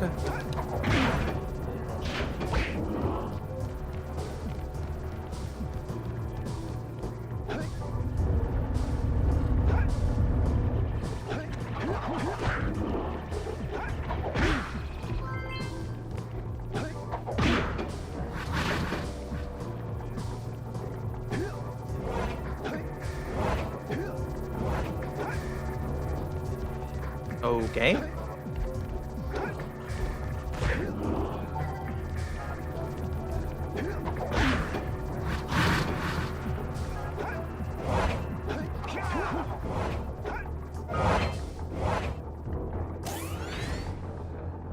How am I supposed to free them? They're in the first room.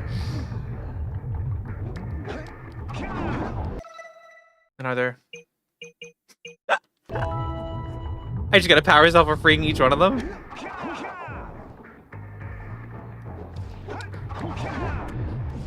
What? I wasn't even touching the stick! Why did he move?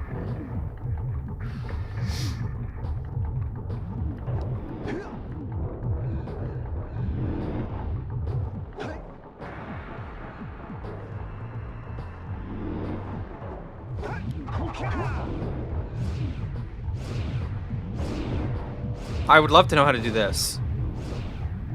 What am I supposed to do against the jet? It's a constantly firing on top of that thing.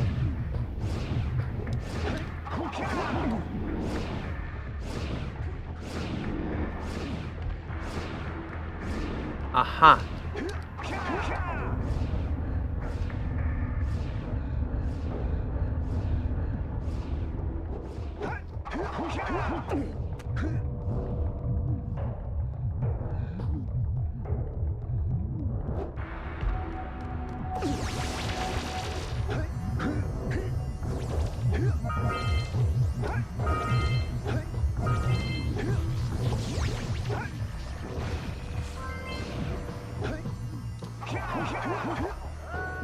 Bruh.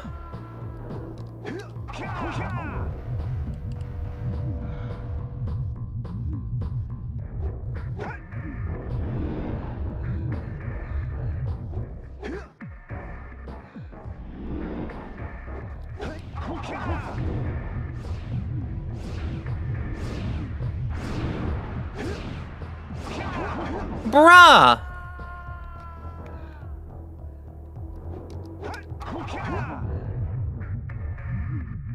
Just grab onto the ledge.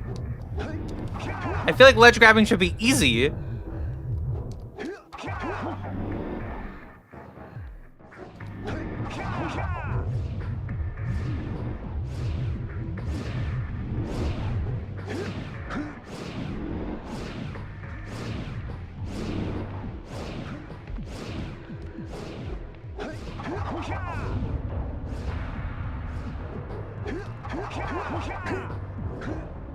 My lord. What?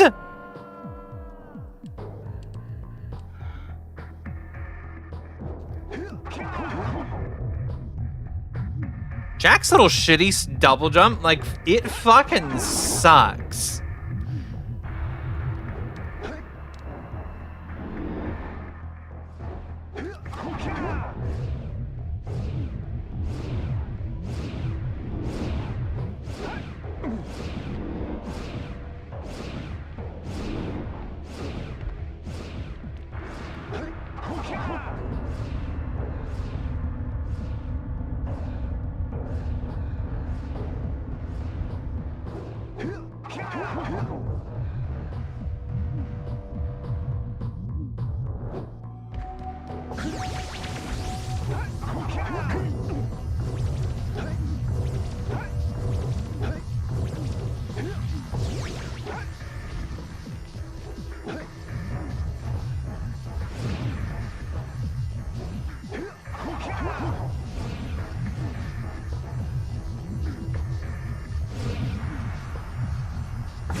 So Manny.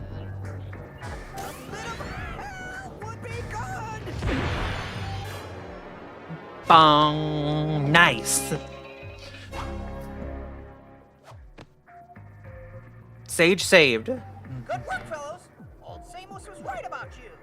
Great piles of precursor metal. That insidious mechanical creation must not be allowed to wreak its terrible havoc. The blue sage. I will try to actuate the shield door by eliciting a conduit of energy between myself and the vast portal below. Yeah. You do that. We'll, Yeah. go find You one. do that. Weirdo! Daxter, he's right there. Don't be rude. No!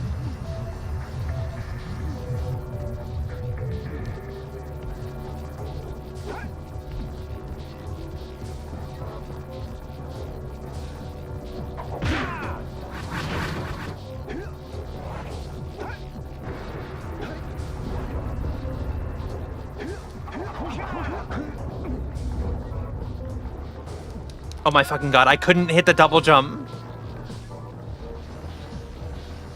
Where the fuck is this platform? Damn it. I'm gonna try one more time.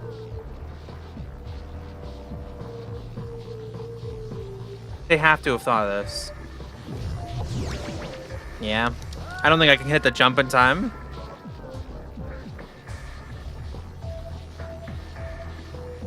That would be sick, though. Fuck! If I could do the long jump there, I definitely could make that.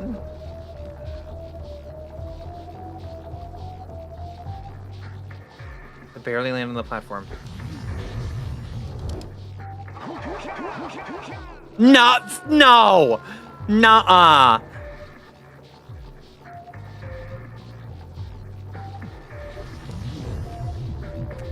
Oh my lord. Fucking...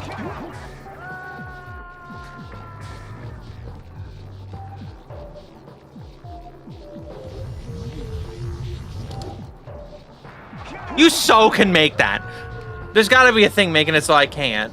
You could so make that.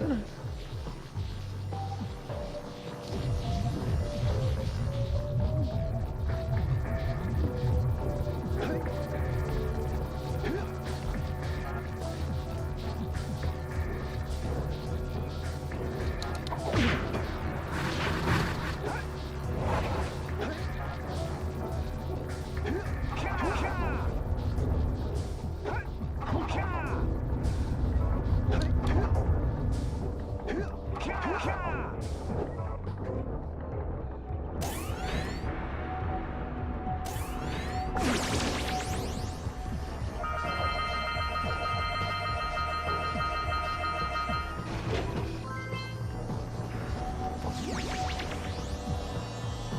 on the next launcher! Don't miss the next launcher!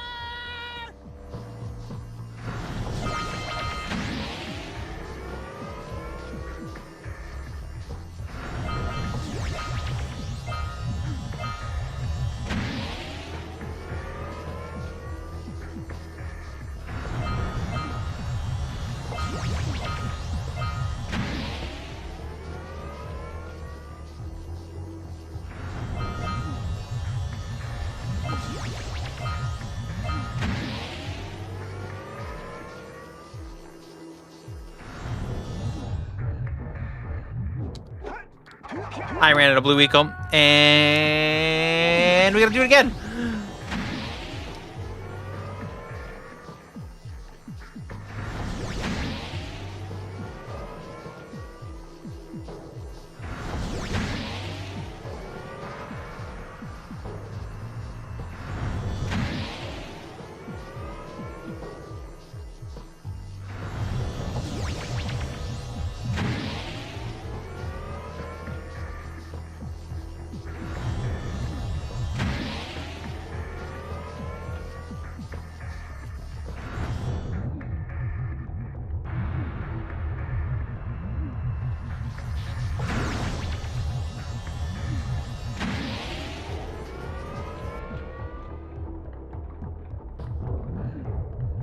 Damn.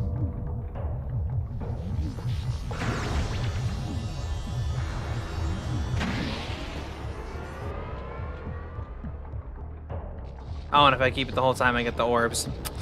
Damn. Damn it.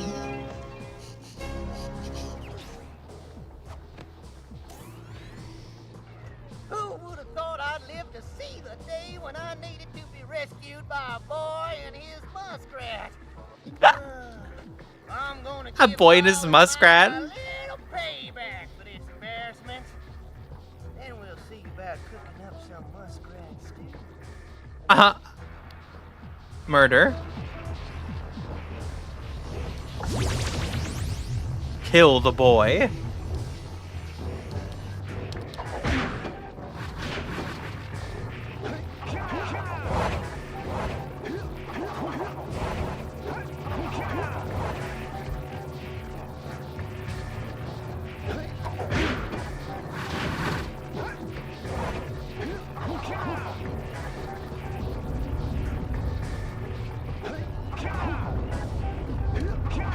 Wait, isn't this where I just went?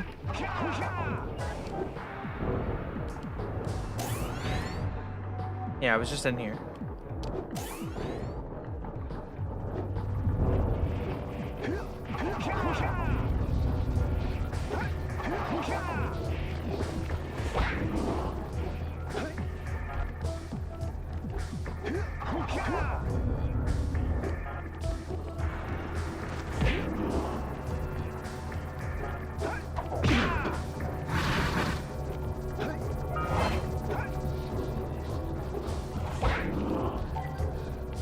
How do I save the old guy, the green one?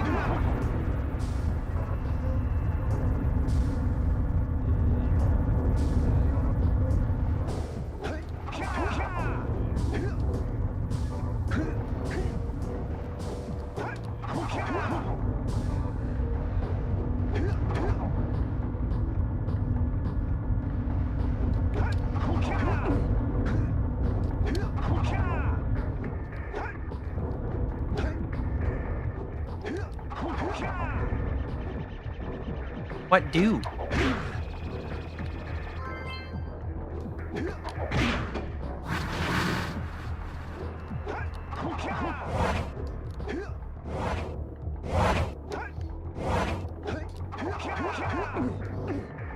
Yep, fuck you. Fuck your puzzle. We got company, Jack! Lots of lurkers!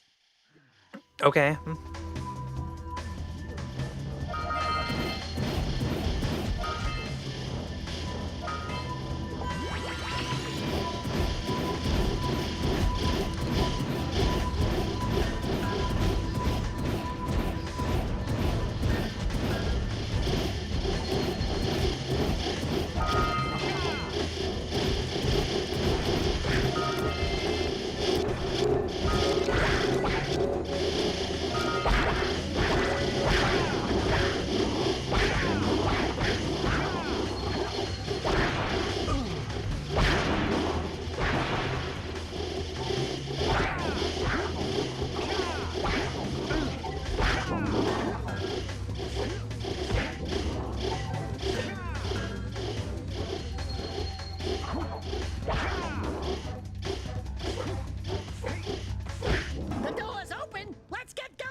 Bruh.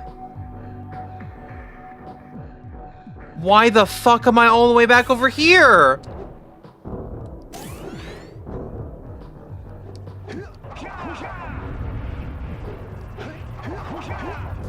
What?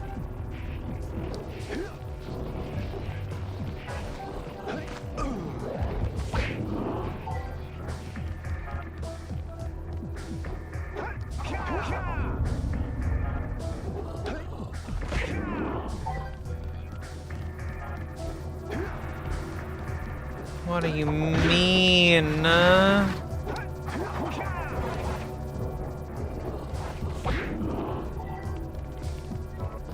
Did I? Oh my god.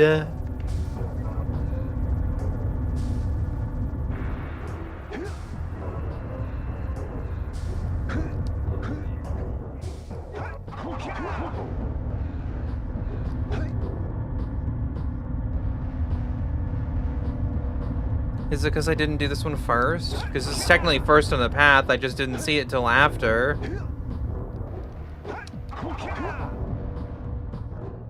Bruh.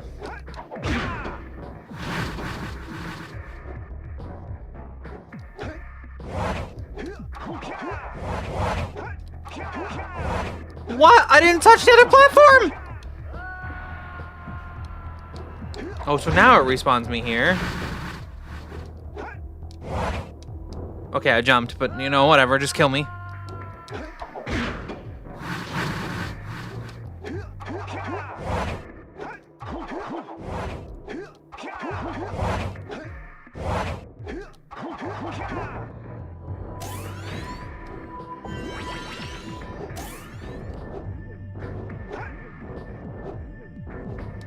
Okay, cool, I don't have to do the fight again.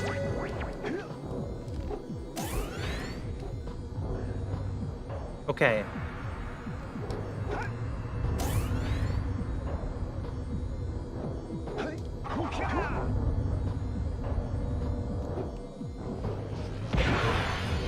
So stupid.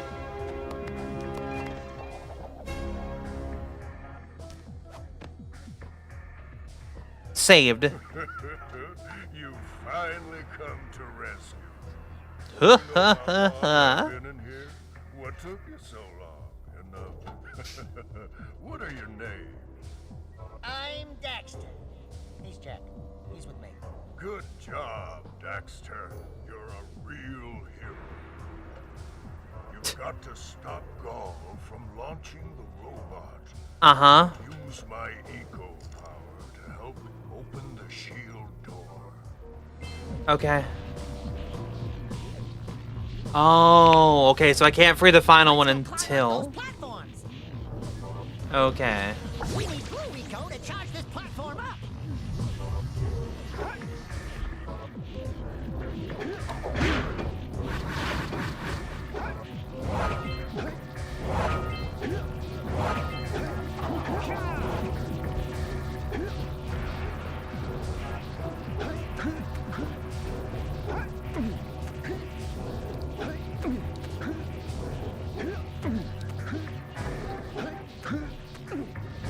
Hi.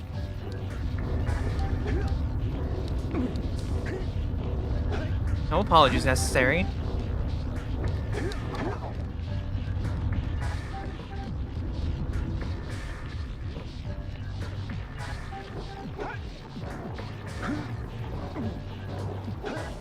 Oh my god, oh my god.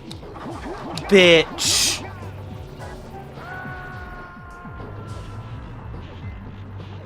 Ooh, that'd be nice.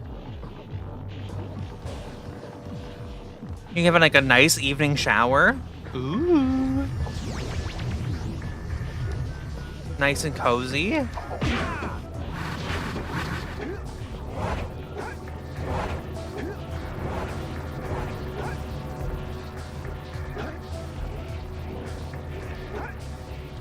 Son of a bitch.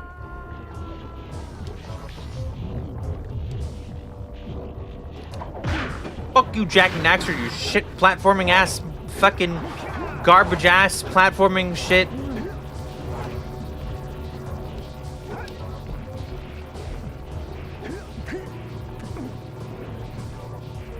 Deciding off of milk, Diet Coke, and lemons. It's great hydration. What do you mean? Diet Coke has lots of water in it.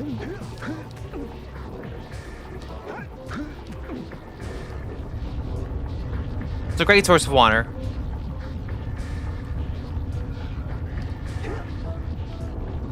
Not that I drink really all that much water. Oh my god. Or not all that much water. I don't drink all that much Coke. I haven't had a Diet Coke in years.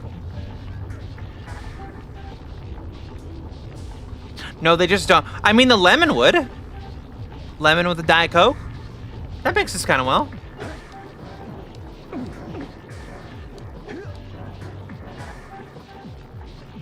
I'm down for that mixture. I'm down with that motion.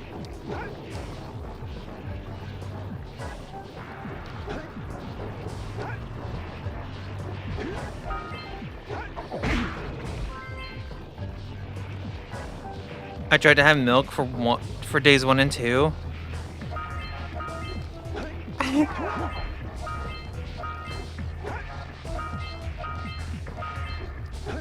Okay, question. Why not just get bottled water? I get that it's not ideal, but Good work, boys. You're real heroes now. you know, I'll combine my green eco power with the other. that's what I would have done. Bottled water Together we'll open would have been my the thing door surrounding the precursor. if I ran out of water at Yeah, home. yeah, that sounds like a good start. And then after you guys open that shield, what are you gonna do about the robot? Nothing, Daxter. We have to keep the shield open. It's up to you two to figure out how to destroy the robot. Oh, great. I get to help the guy that turned me into a furball destroy the only person who can turn me back! That's fair. First, save the world. Then we'll try to convince Gaul to help Daxter. You're too late, Samus. Once I possess limitless dark eco, I will have the key to creation itself.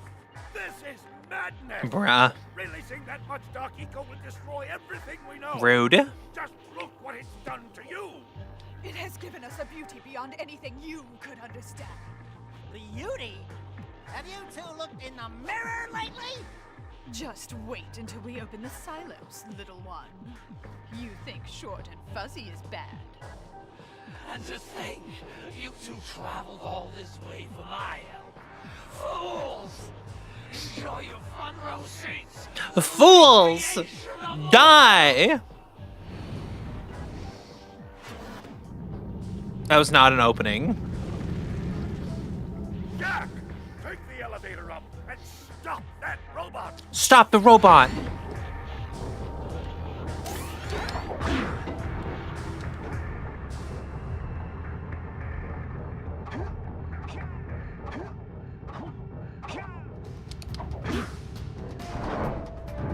Whoa!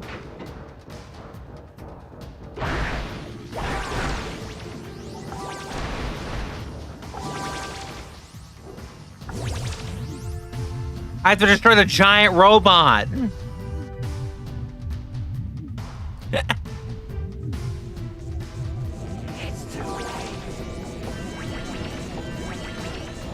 I don't remember what I'm supposed to do.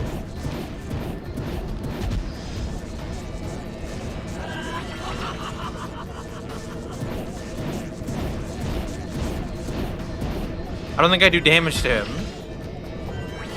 It's too late. It's too late for what?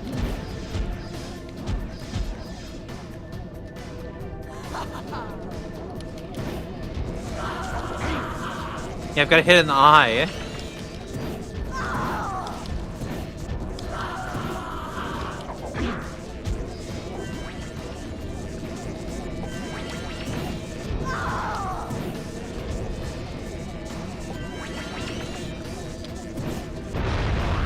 I did it!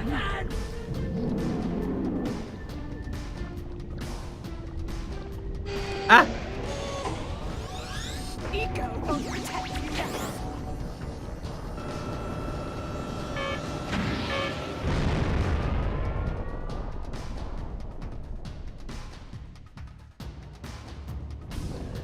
You just won't give up.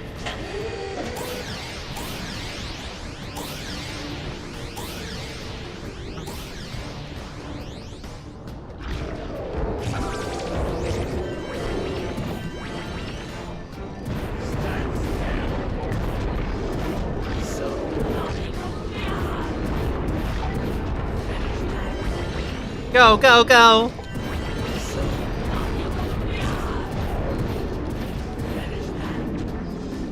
Wait. Finish them both off once and for all. No! No, don't! Kapow!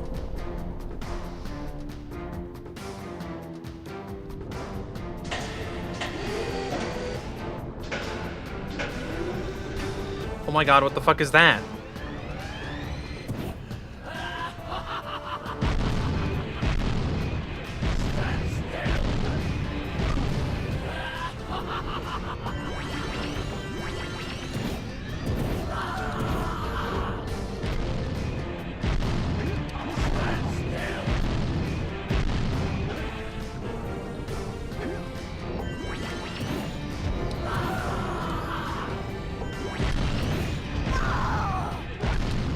Finish them both off once and for all. Yeah, fuck your little gun thing.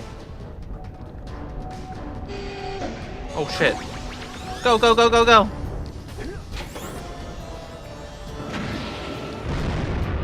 Run!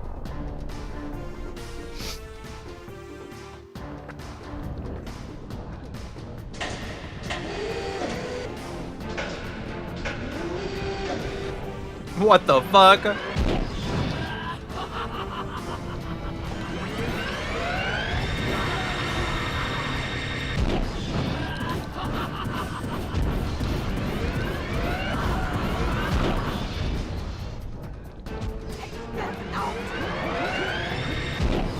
Ah!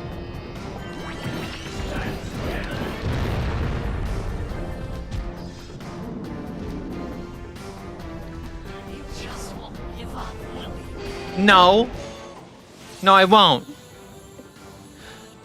Get the super eco! Right, Eco. It does exist. They must not be allowed to get it. Light ego! That could be the stuff to change me back! Or it might stop that robot. Stay fuzzy, save the world. Choices.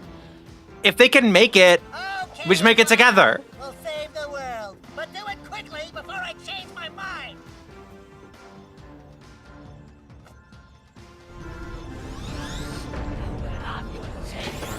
The fuck am I supposed to get it? Get the light eco! Yay! Do something.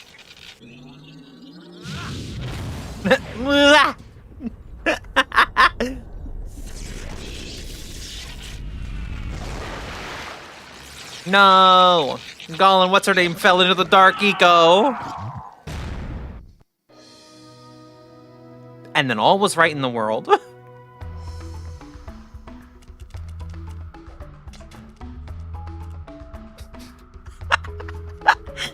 What the fuck? Well, it looks like I may have been too hard on you boys. You do have what it takes to be heroes. But Daxter, now we can't change you back. Don't worry about me, baby. You know what they say. Big things come in small packages. Bruh. Jack, you have an incredible talent for channeling Eco. Samos, you may have been right about this one after all. And Kira, without your help and ingenuity, none of this would have been possible. Perhaps we've found The other sage in the background just standing there. Are lost. Yes, go and Maya Dark Eco probably destroyed them. Probably. Ah, who cares? Bring 'em on! We can take 'em again, right, Jack? I said, right, Jack? Wow! Put it on ice, big guy. No kissing! No kissing in this game! Created and developed by Naughty Dog. When Naughty Dog used to make games that were fun. This game definitely has flavor, that's for sure. This game is so wild because the sequel is nothing like this. This one's a collectathon platformer, and the next one is like GTA for kids. It's like GTA for like 12-year-olds.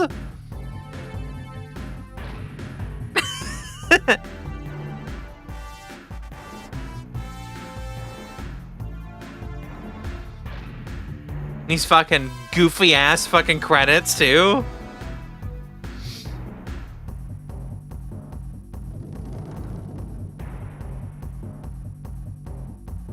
Daxter got top billing.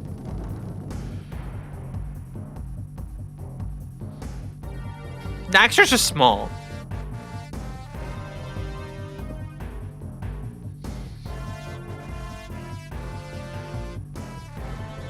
William Minkin. You learned something? What'd you learn? Bog Billy.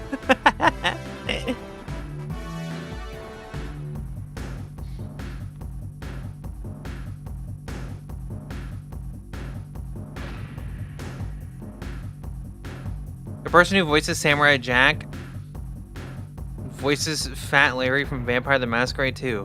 What the fuck? What the fuck? That's random.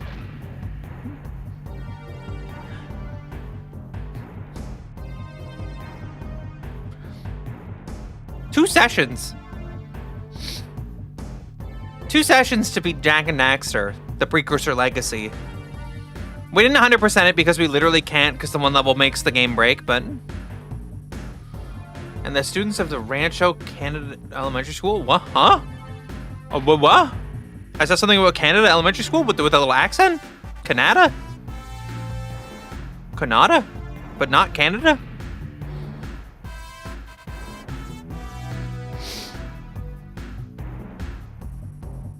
Jim Williams, Lisa Lunger, Riley Russell, John Crompton. Crompton?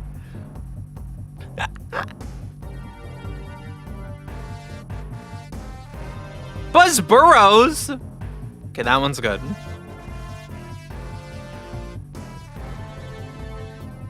Sam Bradley.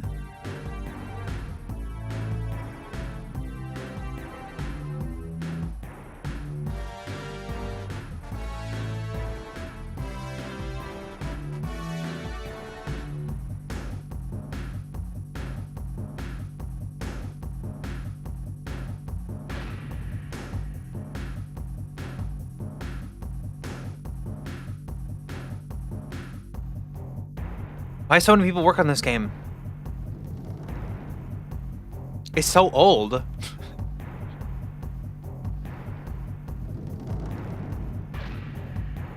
I also love that there's two main villains, but there's only one big boss fight at the end. You just fight them both in a giant mech. So there's no reason for there to be two. They just wanted there to be two.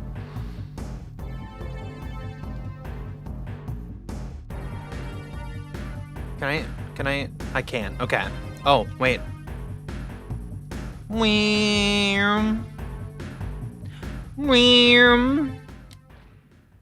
What the fuck?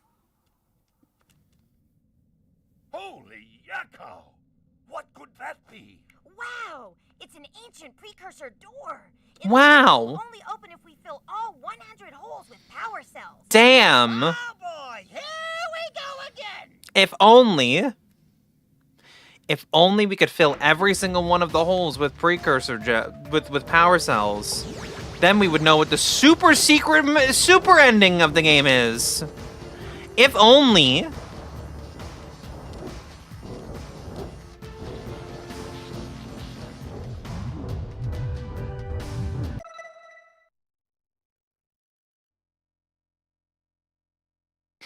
The door to nowhere, Jack just dies. I mean, I feel like 79% of the game being done is pretty good. I feel like that's pretty good, you know? I feel like 79% is pretty good. And then...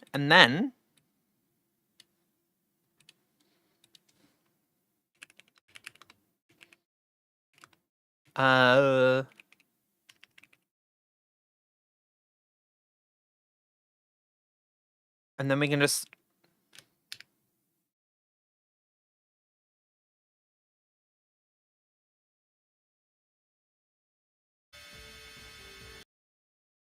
And then we can just do this. Watch. Chat, I'm a genius.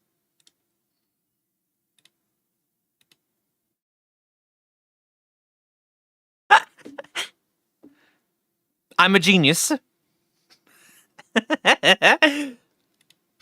Well, I wonder what happens.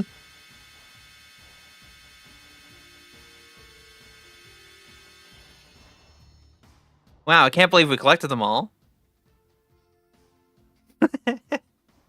He's just stanced up like that.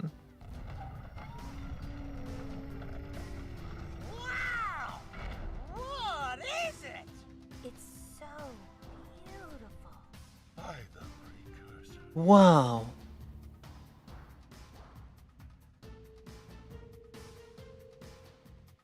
And then that's it. That's literally all that happens.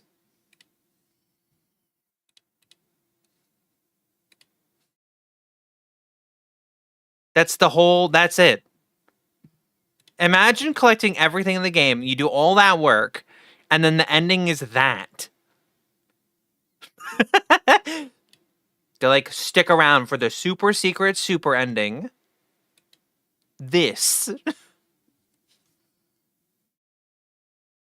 Why, you don't want the little weird square guy?